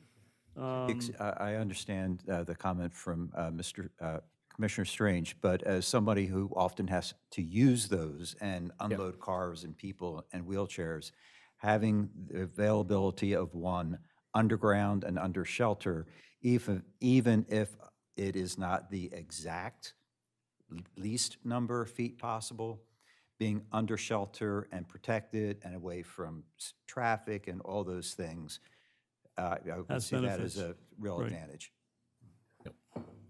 And I have one other question. Under the elevators, in meeting IBC code 3002-4, you show the stretcher, but you don't show the two required 21-inch diameter circles that are needed for that elevator to be code compliant. And that's, you may have it, and I just didn't see it. Yeah, but- yeah, no, it's all there. I mean, it's a completely ADA compliant elevator. We've already worked with Delaware Elevator to size it and everything. It just doesn't show those circles apparently. Okay, So. if I'd ask that you add that in Mhm. so that it avoids any possibility of confusion. And the other I had is really just a generalized question, but we've already addressed it in a couple different ways. The height of the hotel under what we're supposed to evaluate it on, the 236, 30D, 1, 2, and E 15, 16, 17, and 18. At the top front, it becomes, you have an embellishment, but you also have a sign, but you also have a parapet. And then it's like, okay, which is it really? And in each case, different codes apply. I think you're fine, with the exception of the sign itself maybe being too big and the issue that was raised with regard to the angle. But otherwise, I think you're okay. But I just wanted to point that out, that there are little nuances there that typically aren't picked up. But you seem to have come very, very close. to Yeah, doing it. yeah. There's definitely several different sections that are being referenced for this. Yeah. That's all my questions, sir. Mr. Savage, I sent you a letter on June 27th of 2023 summarizing the topics that the Planning Commission had gone over and reviewed with you during the concept review, and moved it to today's preliminary review. Two things in there, if I could just please get some additional information, sir. You're going to have underground parking, correct? Yes. Okay. In that letter, I ask you to be prepared to discuss, among other things, whether the proximity to the ocean could subject the project, particularly the underground parking facility, to surface water or groundwater flooding, and if so, how you intend to address those issues without impacting nearby properties. If there are no issues, just tell us, but I'd just like for you to at least let us know that you thought about it and can articulate what it is you're doing to make sure that we don't have any flooding issues. Absolutely. This property is outside of the FEMA flood zone. There should be no issues with flooding, according to FEMA. Of course, we know that is their map, but we are several feet above the flood zone at this location. We are providing drainage for general water runoff on the property. That is shown on the plan. I believe you had a separate consultant start reviewing the utilities and drainage and those kinds of things, and he does have comments that we would be addressing as part of this. But there is no concerns with flooding on this property. We have groundwater tested. The groundwater, of course, we have the Atlantic Sands property next door, have never had any issues with water flooding in that property. It's obviously much closer to the beach, and there is no groundwater issues. We have a pump system to take any water that would get in there out, but that's not for flood waters. That's simply for general flooding. So no concerns. And then I also ask in that letter that you provide copies of an email exchange with DENREC that talks about, it's referenced on page 2 of Peyton Bridge's April 5, 2023 letter to the Planning Commission. Attached to that Yeah, letter. whatever emails you had with DENREC. Attached to that letter. Oh, okay. I apologize. I will give that to you. I was not aware it was not sent. All right. Anyone else? Well, I'm wondering where we are, going back to the original, when Matt first started, he said it, we were talking about the restaurant and the bar area, and you said that depending on how the rest of the discussion went, you might require revised plans. Now that we've done everything, what is the status of the plans for moving forward? I do believe that some of the changes that were discussed today do require a new set of plans to be developed, specifically pointing to the trash enclosure details that would need to be presented to us, and then the area designated on the plan set itself. So I do see the potential here of possibly having the applicant address some of the comments that were made today, and get them on a new plan set, and then provide that new plan set for an additional review. Obviously, it wouldn't involve, the majority of the review that we have completed could probably translate to that plan set. Obviously, we would view it in its entirety to make sure of that. But I do believe that the comments that were incorporated today, or that were spoke today, I think can be incorporated in a new plan set. I mean, our hope is to move this on and move it through. What about the parking issue, loading bursts, whatnot, in terms of the applicant seeking relief from the city? Shouldn't that happen as well? It should. It definitely should. And I believe if any variances are sought, obviously the Planning Commission wants those secured before they can give their final approval. So certainly we could work with the applicant to determine if and when they'll go for a Board of Adjustment scenario. And then, we would relay that information on to the Planning Commission to know that there was a bit of a holdup. But I believe at this point, it's in the applicant's, it's their ball at this point. Yes, definitely a revised set, and then possibly before coming back, securing some variances. Well, but then there's also the issue of the city. Right, and tongue-in-cheek, I kind of group that all together in the variance discussion. I know it's not a variance potential, but all of that stuff has to be worked out before I think that we could produce another agenda item for them. I just hope it's not a year and a half again. I like this plan, and you all were before us twice in '23. I'd love to see you come back. I think we're getting very close at this, Okay. and I think we're trying to stay within the confines of the code. Yeah. And it is tough on any sure. project, so. Yeah. I mean, I don't think there's been a project yet that hasn't had to have some variances in terms of the big ones that we see. So it's quite Can I? normal. And I apologize for opening up the loading dock conversation again. But if you do seek a variance to have it on another property, I would think it would also have to be both properties encumbered by these easements that include the loading dock into perpetuity, because, who knows who owns these properties in the future. Yeah, I think the easement agreement would all get wrapped into one big document. Right. And there may be things logistically we're not even thinking about that don't meet the code that would be in that same document. When you start building properties this close to each other, you got to agree. You want to secure your property value and rights, and so we would have our attorneys look at that. Like I said, we've already talked to our attorney about the shared loading or the loading ramp, or the ramp down. We've already talked to them. They've prepared that document. So it's definitely common, and we would definitely take care of that for you. You might want to make sure that process keeps moving, because that would be We'll helpful need all those to this. documents. Oh, We absolutely. didn't really talk about the ramp. I think we need to go back and determine, are we going to go, for this loading space variance? Are we going to try to put it on the site? And that might be a discussion with others, Matt and Ann, and talk about timing and try to figure out what that looks like. But I have to talk to others in the organization to figure out what is their path of least resistance. What would they like to see? I have my opinion today, but I think we'll go back to that. Essentially, that's been my concern. That one topic has been my main concern, reviewing the comments out of everything. So. Well, I mean, I think the other thing you have to be aware of is that the city solicitor he's going to be released at some point here before too long, so you better get to him quickly. Sooner rather than later. Can we file the application today? Sure you don't want later? Oh, please stay, Mr. Walter. Excuse me, when you were speaking with your attorneys, be sure and let them know that you're going to need this lot consolidation Oh, package and absolutely. plans Absolutely. to submit to us. Absolutely. Thank you very much. Thank you for your cooperative attitude, and we look forward to working with you. No, absolutely.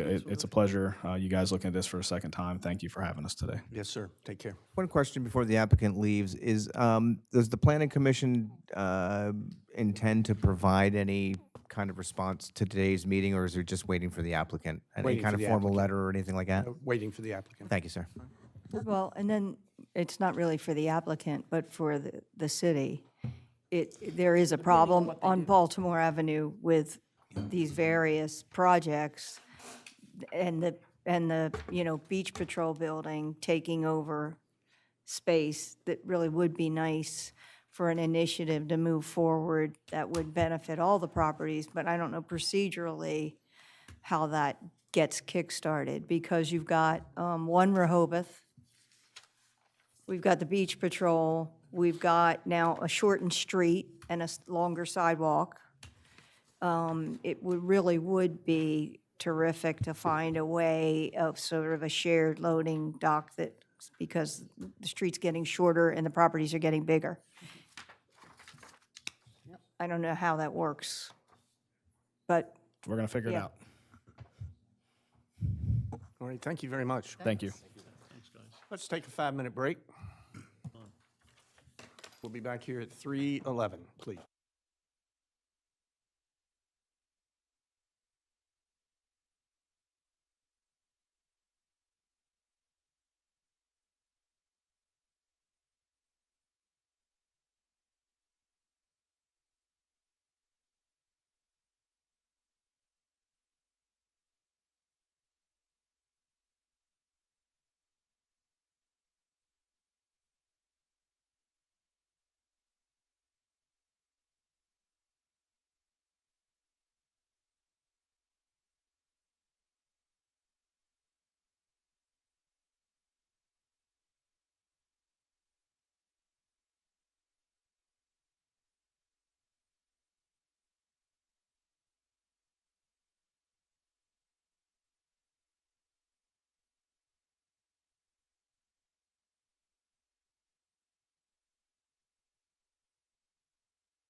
We live, Ms. Womack? Okay. Is there anyone from the public here to speak or to address the Planning Commission about any matters on the agenda or otherwise today? Seeing none, close the public hearing. Oh, yeah. They can speak later. The next item is the discussion of the Rehoboth Beach Board of Adjustment decision dated November 25, 2024, regarding the Belhaven Hotel Project. Is there a motion to go into an executive session to discuss the legal basis for that decision? Can I ask something?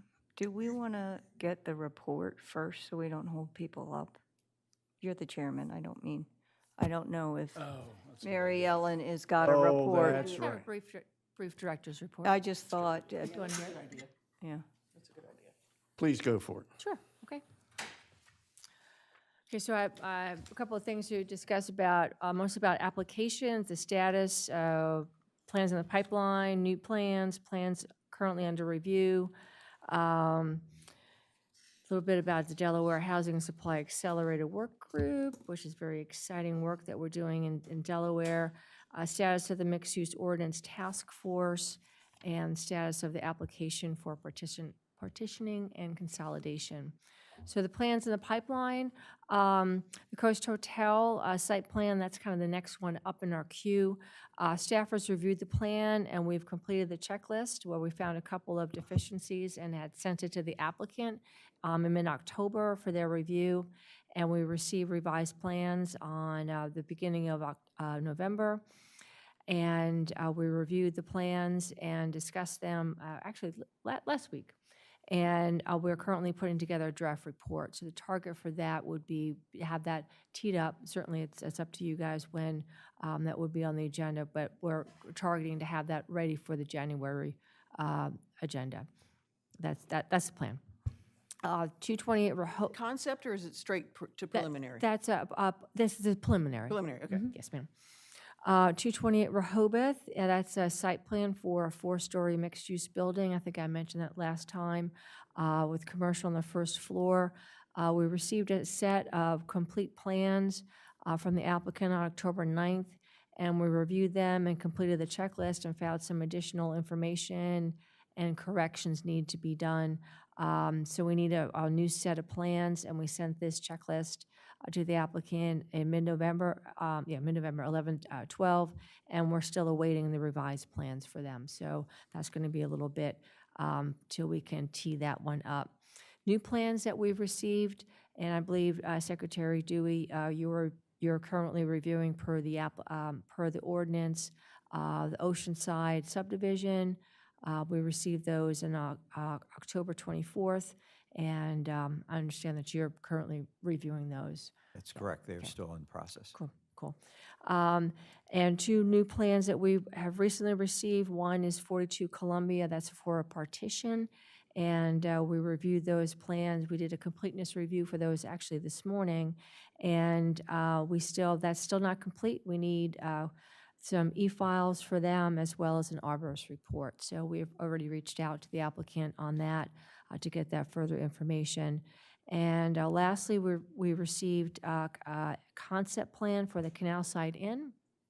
And we received that on November 12th. And here again, we had an internal meeting on that this morning. And that application is deemed complete. So that one could potentially be ready since that's just a concept. So January, that would be ready? That could potentially be ready for course, January we as have well. Yeah. Other things that may well. Of course. That we've previously discussed and assured applicants we would. And that's the next thing I'm going to talk about, yeah. So for the plans that which are currently under review by the Planning Commission. So that would be the one Rehoboth site plan. Exactly. Right, and the Planning Commission, you all voted to move to this application to public hearing. And they had indicated at that meeting that they would give us a set of revised plans. We haven't received those yet, so we're still waiting for those plans. Do you mind, would someone in your office contact their attorney, Mr. Robertson, and remind him that they're due, and that if we're going to hold if we're going to schedule this for a public hearing in January, we need them Yep. right away? Absolutely, yeah.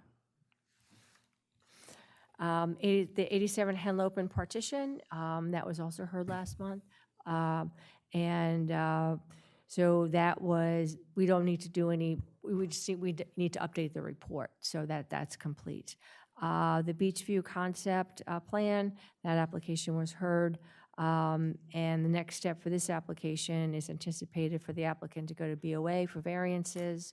But we haven't heard back from the applicant. We haven't, but in order to do that, we need to get some revised plans from them.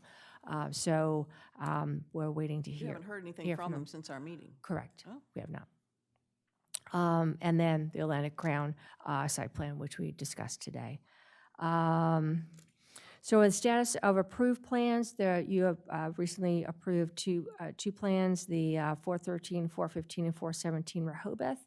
And while we don't have any an official application on those three mixed-use buildings, we have been working with the applicant on infrastructure, the placement of water and sewer on those lots since they're vacant lots. And then we are expecting to get applications, building permit application on those three lots soon.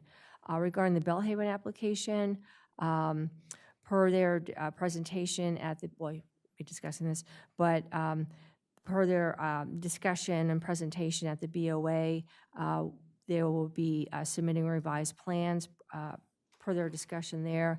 We also had a meeting with them at their request, I believe that was last week, to discuss their next steps with their application.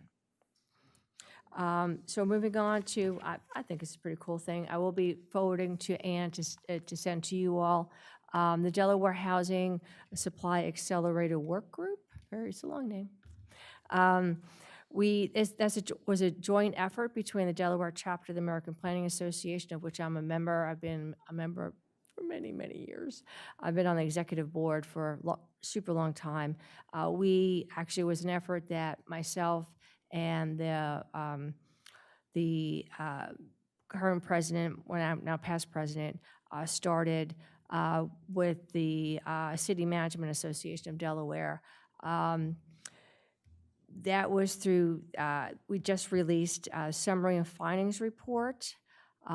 This report represents the work of a group of stakeholders consisting of elected officials, state government staff, local government, nonprofits, and business associations who met over a period of 6 months this year to discuss actions to accelerate housing production in Delaware. And this effort builds on the partnership between the American Planning Association and the American National League of Cities to perform the nationally focused housing supply accelerator, which resulted in their playbook report this past spring. So I'll forward that to Ann to send out to you all. It's a short read, and we're also hoping that to have those incorporated. There was state legislation to form some statewide work groups to look at housing issues. So we're hoping that some of these recommendations will be incorporated into those recommendations as well. The intent of these recommendations was to present it to the new gubernatorial administration that's coming in. So yeah, I think I think it was a good effort. It was a good discussion. The mixed use, and I think it would be helpful just to take a look at it.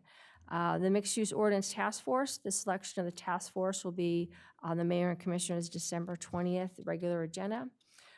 Nick and I have been already started working on this effort and gathering background information. And the intent is that we will be presenting, it's anticipated that the first meeting will be held in January, and that we will be presenting, we'll be sending out before the meeting some background information so we can kind of hit the ground running. So that's what we're working on now. And finally, the application for partitioning and consolidation. I had to say that slowly.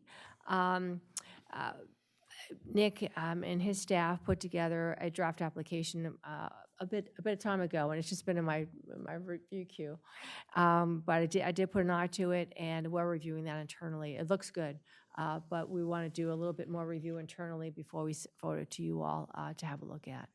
So that concludes my remarks. Happy to take any questions. Any questions? Thank you very much. All right, where were we?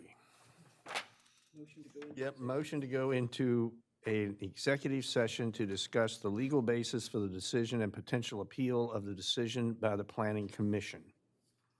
I so move. Is there a Second. second? Any discussion? All in favor of going into an executive session signify by saying aye. Aye. Aye. All those opposed? We are in executive session. We're going to go across the hall, right? Yes. Mr. Chairman.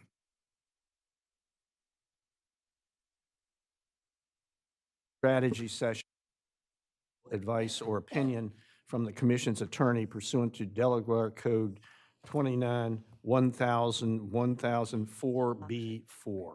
I apologize. So that's the amended motion.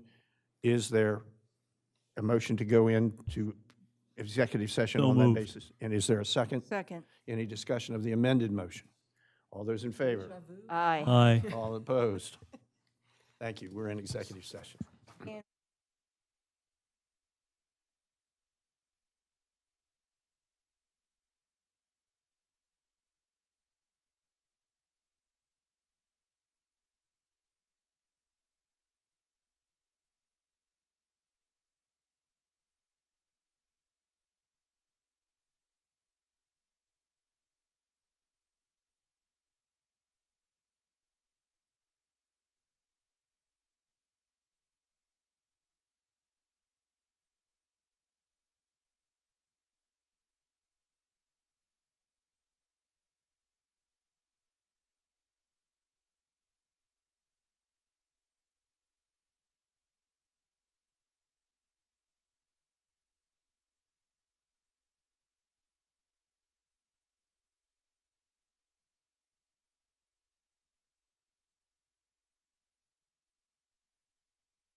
All right, members of the Planning Commission, we have concluded our executive session. It's about 4:38 PM on Friday, December 6th. Need to come back into. And I just wanted to, is there a motion to come back into an open meeting? So moved. Is there a Seconded. second? Any discussion? All those in favor? Aye. Aye. All those opposed? Okay, we are back in an open meeting. Sorry. At this point, is there a motion concerning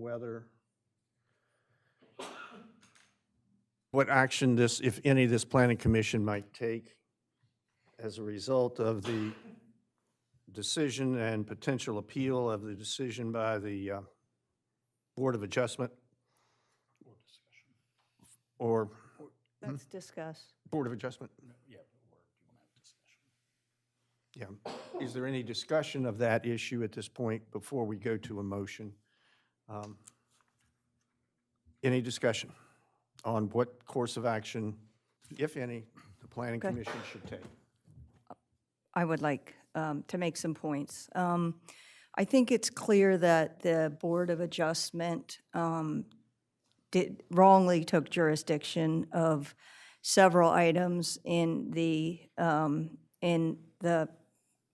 hearing it had on Belhaven. And because the applicant did not ask for variances, which is where one goes to the Board of Adjustment for variances, and according to our code, one appeals to the Board of Commissioners.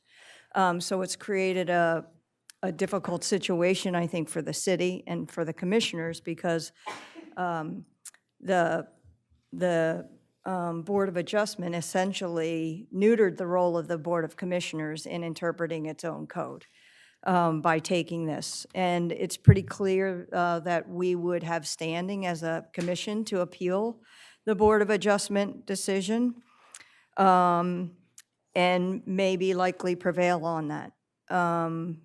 And so I think it's something that we need to consider carefully, because it's harmful for the city and its citizens to have created sort of a situation where future applicants might interpret that decision as giving them allowance to not take the path dictated in our code, but rather to choose a forum, go another path and go to the Board of Adjustment. So those are the thing I think bear serious consideration, because this is a decision that not only has implication for the immediate applicant, but has implications for the city as a whole.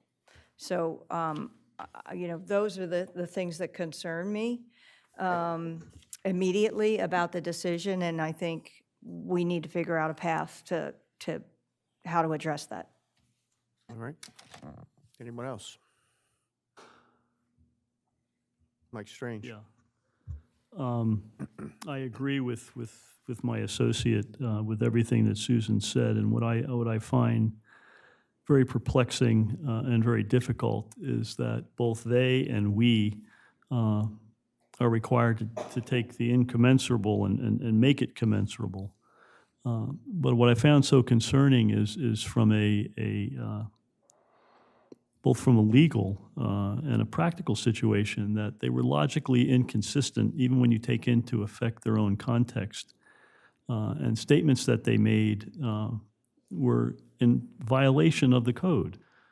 They went directly to the building inspector and the city's attorney, where they effectively said, yes, we have final decision over everything.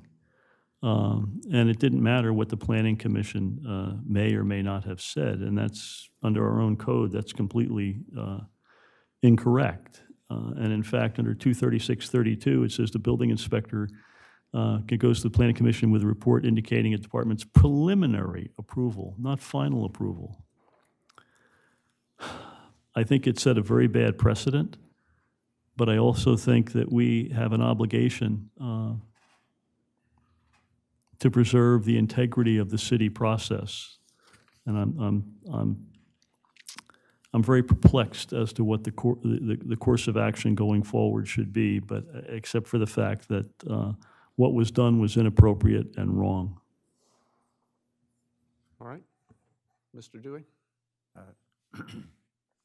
Commissioners, if I may, this entire situation is very concerning on a number of fronts, not the least of which being that the arguments that prevailed before the Board of Adjustment were arguments presented by a group represented by an attorney that have a financial stake in the outcome. The arguments that were presented by the attorney representing the Planning Commission's interest were essentially ignored and discounted throughout that entire discussion. As I look broadly at these issues and the competing roles, or they should be complementary roles. Regrettably, they have become competing roles between the Planning Commission and the Board of Adjustment. The correct, in my view, group within the city hierarchy to address those issues and concerns is the Board of Commissioners. And whatever process comes out of this discussion today, at some point, whatever path goes forward, the Board of Commissioners is going to have to address this issue and clarify these roles through necessary code language. I have my biases in how I would like to see the code strengthened regarding our role and clarified regarding our role, but that is for the Board of Commissioners to determine at a later date. All right. Earl? Sure. I guess I would like to begin by saying I think the Board of Adjustment decision was an errant decision. And I think that it could be appealed, and I think an appeal would be successful. I also, though, am very concerned about how that appears to the public and about the optics of taking that position forward. It imposes a cost on the city, and it looks like internecine warfare, a dispute between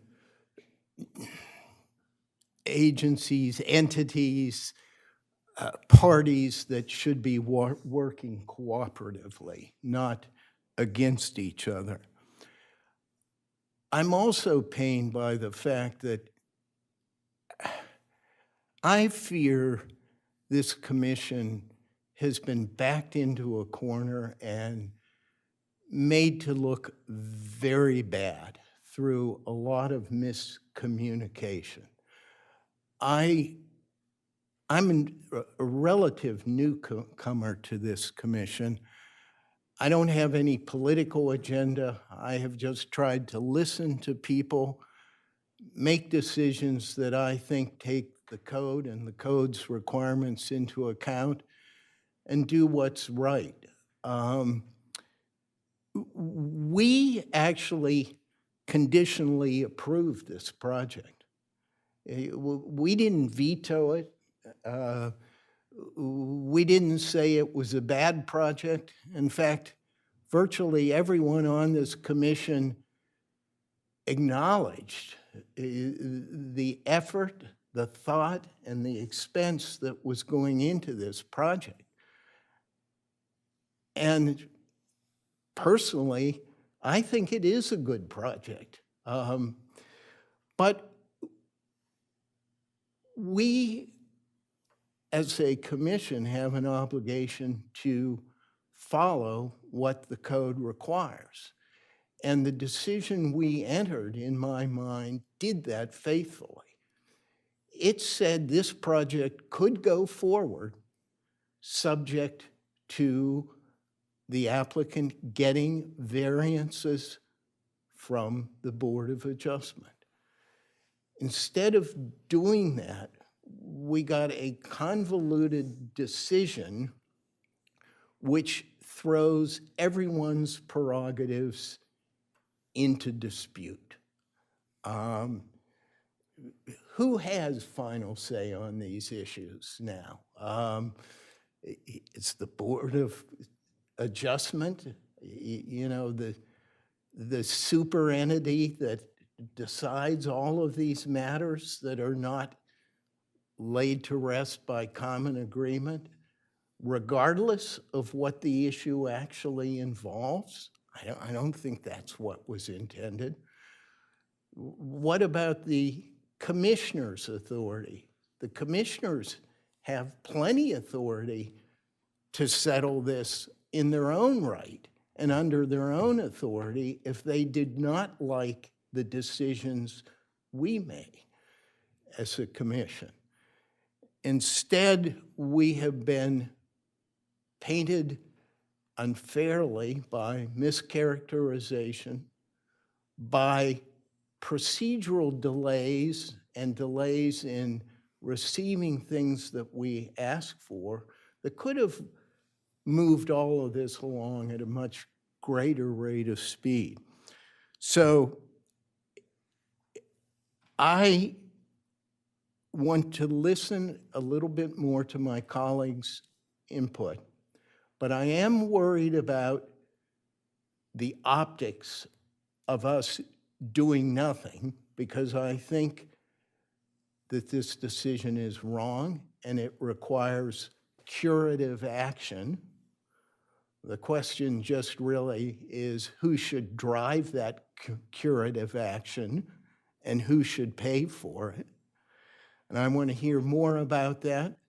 And I would also think that if we decide not to appeal or to pursue this decision, we should empower the chairman to write a letter that more fully lays out the high stakes that are involved in this case, not from the standpoint of is this a good or a bad project, but rather from the standpoint of what it means for other projects, what it means for other applicants, and how it threatens administrative and procedural certainty. Because when it's all said and done, I think what the city and what good government owes people is certainty of process, certainty of decisions, and expedited consideration of proposals. Thank you. Yes, I can go next. First of all, thank you, Earl. That was an excellent statement, and I agree with everything you said. In fact, I made some notes about that I especially agree with what you said about we approved a project. Never has an approval been so misinterpreted, turned around, flipped on its head. You know, here I thought we were doing a good thing by telling them to go and build. And as my colleagues have said, you know, I personally believe that the Board of Adjustment decision was a travesty. I believe that the Planning Commission decisions on site plan review are appealable to the Board of Commissioners, period, and that has been the case since it was adopted in 2009. And I agree that this has become needlessly convoluted. I don't like the optics of it either way. I don't like, I don't enjoy the prospect of spending, you know, taxpayer money to solve it. I frankly implore the city to fix it, and fix it so that we can get on with approving applications just as has been done without these kind of shenanigans for years now. We just need to get on with it, and we need to settle it once and for all. And as I said, the decision should not stand. It was the Board of Adjustment took the wrong action. They did not have jurisdiction.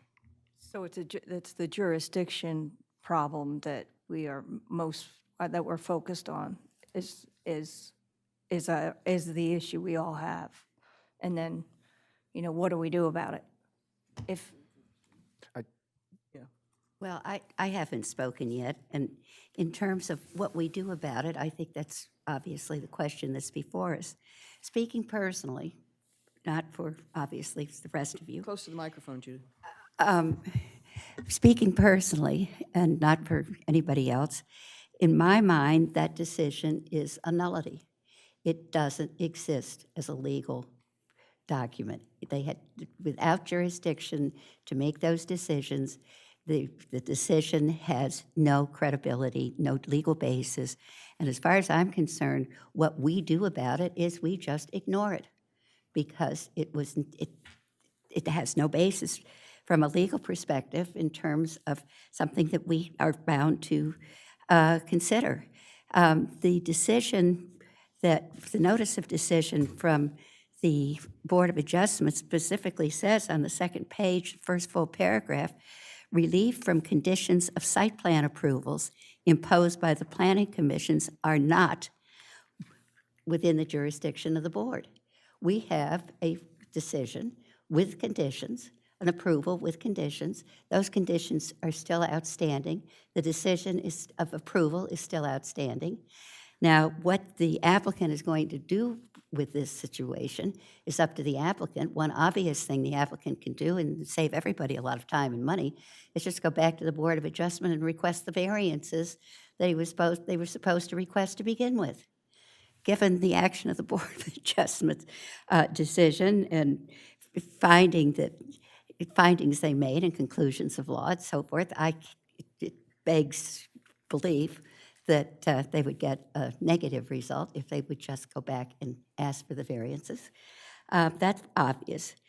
But if the issue is is a resolution of, or at least an attempt to resolve the issue of whether the Planning Commission has the jurisdiction to interpret the zoning code for purposes of site plan review, that's not an issue that should be determined by the Board of Adjustments. But I personally don't think it's a decision that ought to be thrown into the courts. I think it's a matter of policy. It is up to the Board of Commissioners to decide where the jurisdiction lies. There are currently pending ordinances or ordinances that have been introduced. They haven't gone to public hearing yet, but one ordinance would make it unambiguous that the Planning Commission had the authority. The mere image of that ordinance would make it unambiguous that the building inspector has that authority. There's a joint meeting scheduled for late in January for the Planning Commission and the Board of Commissioners to discuss these issues. As I say, the Board of Commissioners, and I agree with prior comment, it's up to the Board of Commissioners to resolve the issue, and I don't think it should be thrown into the courts, leaving cost considerations and other issues aside. Also, I think it's worth remembering that Belhaven is going to have to come back to this commission with a new plan. They are now going to apparently have 105 rooms as opposed to 92 rooms under the site plan review code. That in and of itself is reason for them to have to come back. The underground parking is going to have to be revised. These are modifications that are major modifications, whether it's a brand new site plan, which I think it is, but I'm not sure procedurally, according to the site plan review code, major modifications require a plan to undergo the same procedures as if it were a new site plan, or the same procedures that they were originally required to undergo. So this is not the last we're going to see of Belhaven or the conditions or potential variances. And I think for my purposes, I'm just not ready to spend a lot of money keeping in mind that the city will be responsible for paying not only the legal fees of our attorney, but the legal fees of whomever represents the Board of Adjustments, so the legal fees on both sides of this issue. And I think it is premature to rush into court to have this issue resolved. I think there are better ways to do it that will require a lot less time and money on all concerned. Mr. Ellison. I've been listening and not talking, but basically, I think what all of the commissioners have had to say is really excellent. I particularly like the notion that the city needs to fix it. We clearly have this problem of jurisdiction, and I think that the only place for that to go is to our leaders, the Board of Commissioners. I also think that I would like to see this happen without the expense of a lot of attorneys. And if the city does fix it, then I think we can get by without, that kind of great expense. So I'm very taken by Commissioner Davis's approach. I hope we can make that work. And I assume that the project will have to come back before this body again. And with that, I'll quit. I do think that all of your comments are really well taken. Thank you. Can I just, to clarify, so you're suggesting between appealing or not appealing as a binary choice for us, that right before us is a sensible approach that recognizes practically the lack of jurisdiction in the Board of Adjustment decision, and that because we will be reviewing this again, and because they didn't have jurisdiction on the handful of items that were not variances, but rather declaratory judgment, that we then just proceed. We've asked the applicant to get variances on that. The applicant didn't. So if it comes back before us, that's where the issue will stand. Is that what you're suggesting? Well, you've said it more coherently than I did. The only change I would make is that the applicant could go tomorrow morning to the Board of Adjustments and ask for those variances. Right. And I would strongly suggest, and I think many of us would join me, that is exactly what ought to happen. Whether it will happen, of course, is another issue. But that's the way this problem can be solved without getting lawyers in and spending lots of taxpayer dollars in the process. Got it. Bill, you okay with that? That was a joke. Sorry. Just one other comment. I do think one of you mentioned this, the notion that our chairman is given the authority to make a declarative statement that really defends the position of the Planning Commission and really states all that we have been discussing. And I think that's an excellent idea. I think we do need to be public about this so that our citizenry out there, is brought up to speed and made more aware of what it is we do, why we do it, and so forth. And Jim, if I may, to add to that, the purpose of the letter is not only from the chairman, it's not only to fully inform the public, but also to put back in the hands of those people that could solve some of these issues and have authority to address them and should have addressed them in the first instance, take the action that they should. Well, at the risk of being last and least,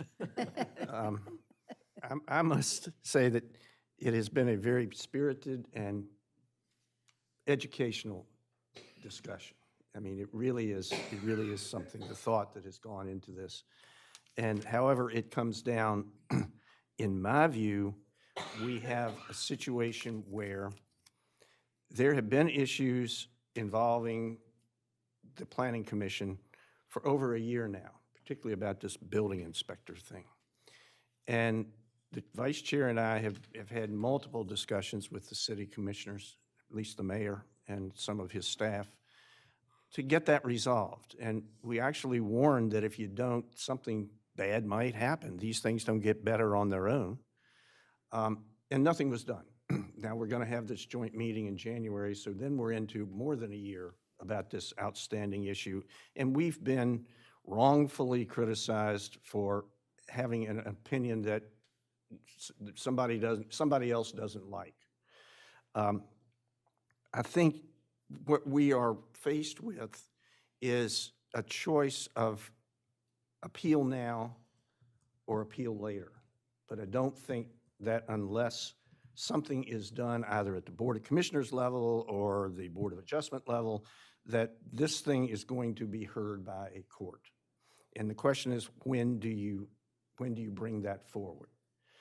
There's certainly a lot of merit in what Commissioner Davis says about optics and expense and this and that and the other, but we didn't create this situation. And whether the Board of Commissioners acknowledges it at this time or not, it's going to create problems for them and expense for them later. Because if you have what I would characterize as a rogue Board of Adjustment trying to usurp the power of the Board of Commissioners, that's not going to, again, it's not going to cure itself.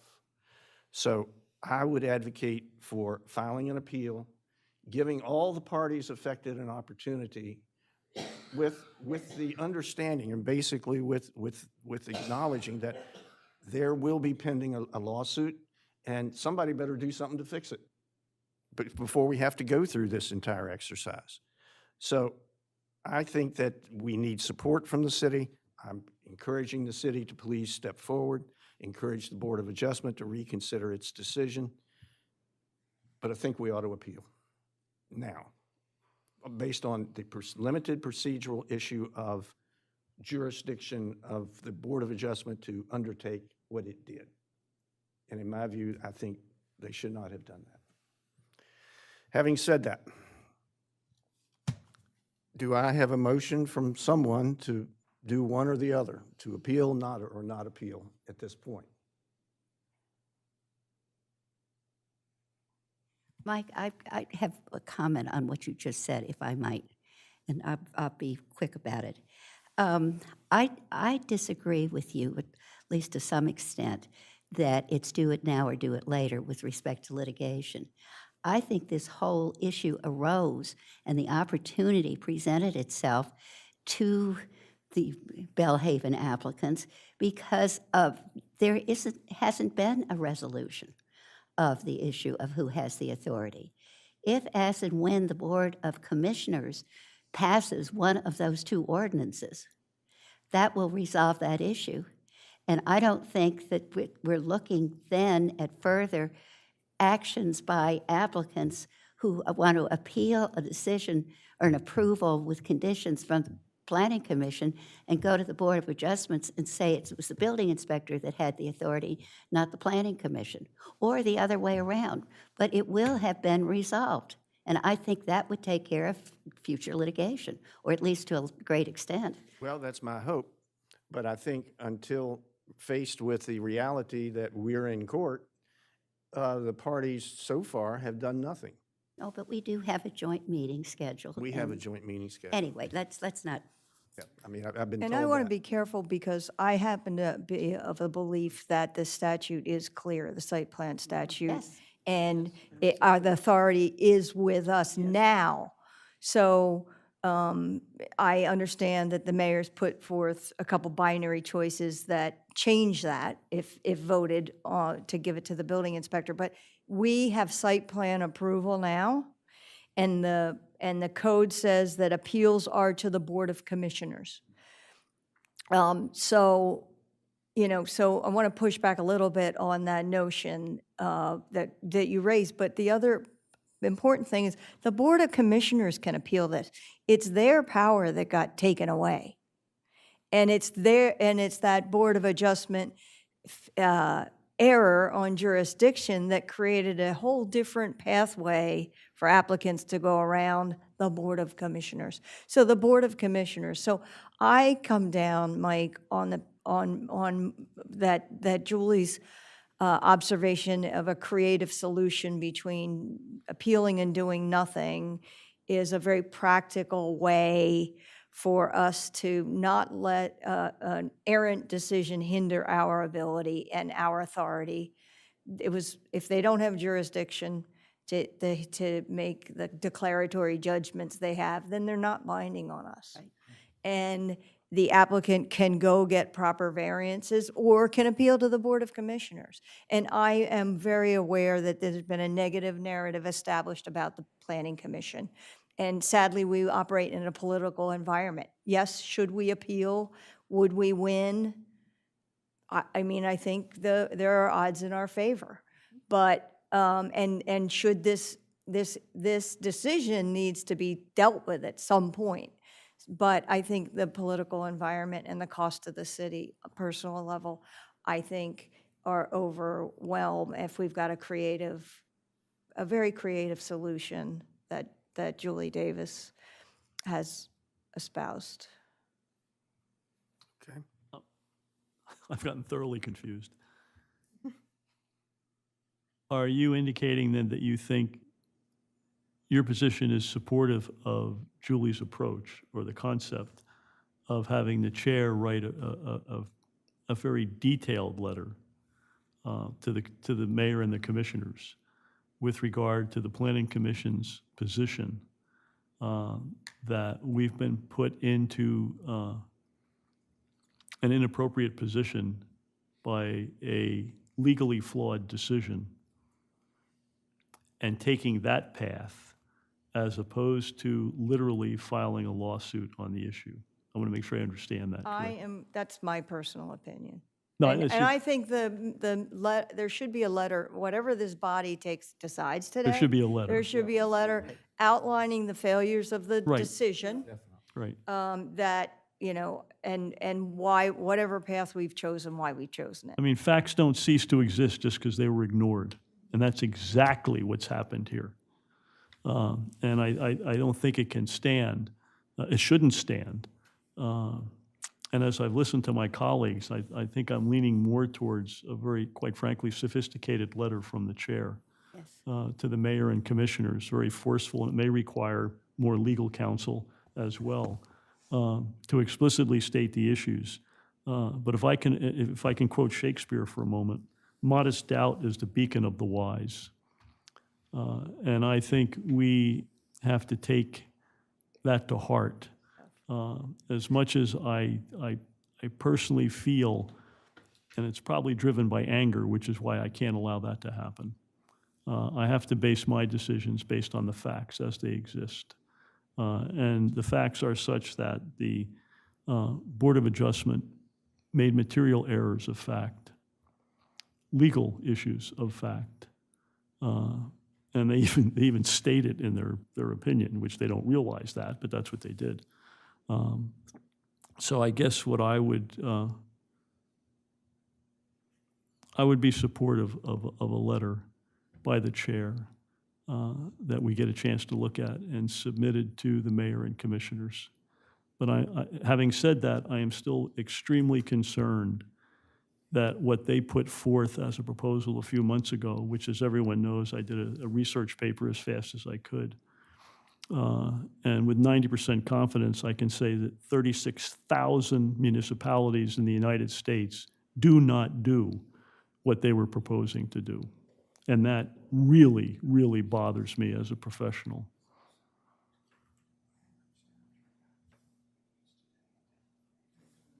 Chairman, may I make a motion? 1 second, please.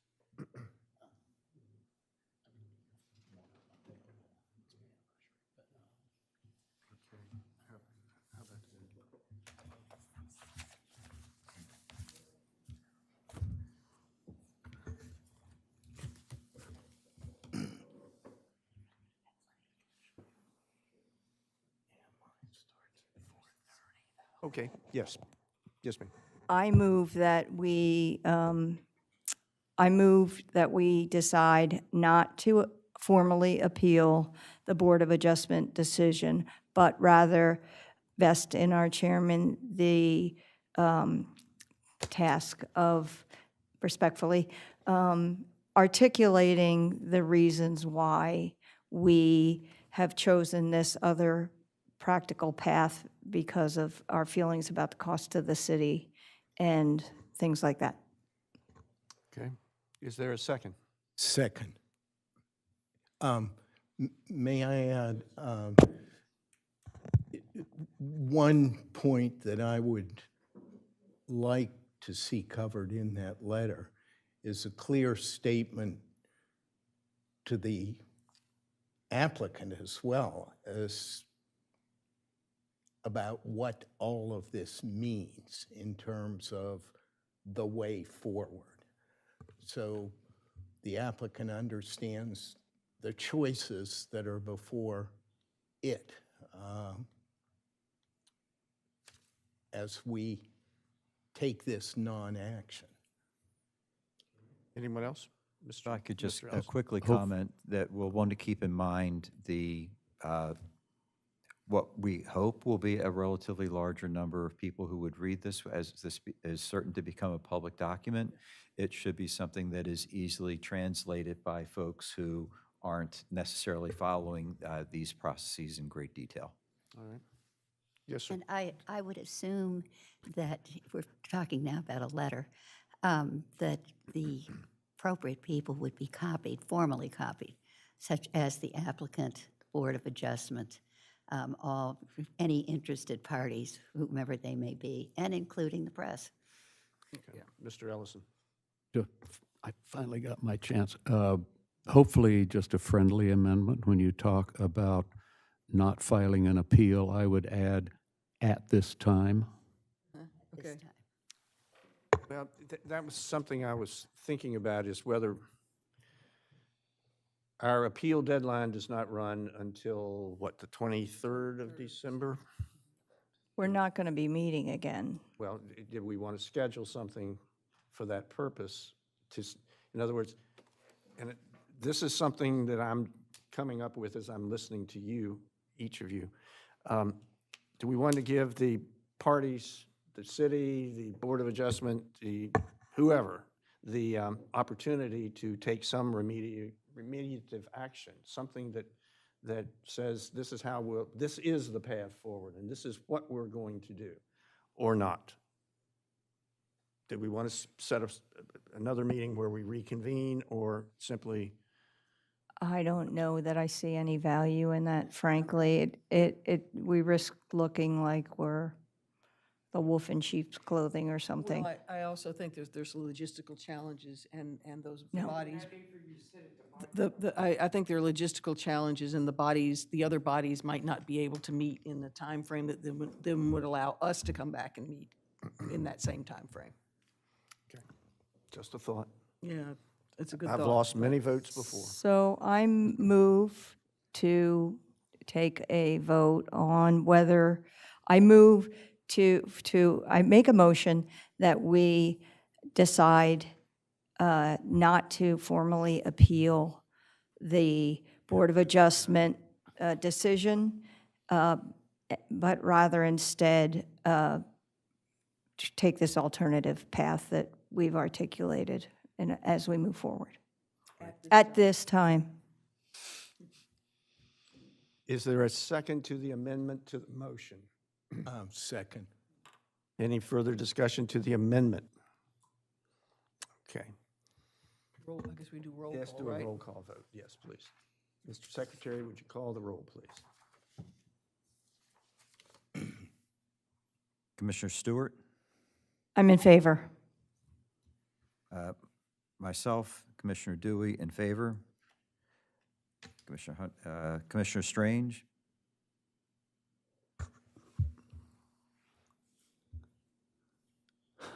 This is a very, very difficult decision, but I would have to say at this time, I reluctantly vote in favor of it. Commissioner Gay? I vote in favor of it. Commissioner Stockdale? I too vote in favor of it. Commissioner Ellison? I vote in favor of it. Commissioner Davis? I vote in favor. And Chairperson Bryan? No. I vote against it. Thanks. All right, we have ourselves Motion passes, and I look forward to working on the letter. Thank everybody. This took a whole lot of work, and again, it's the result of inaction by those who could have cured this problem a long time ago. Thank you. Well, inaction in the face of having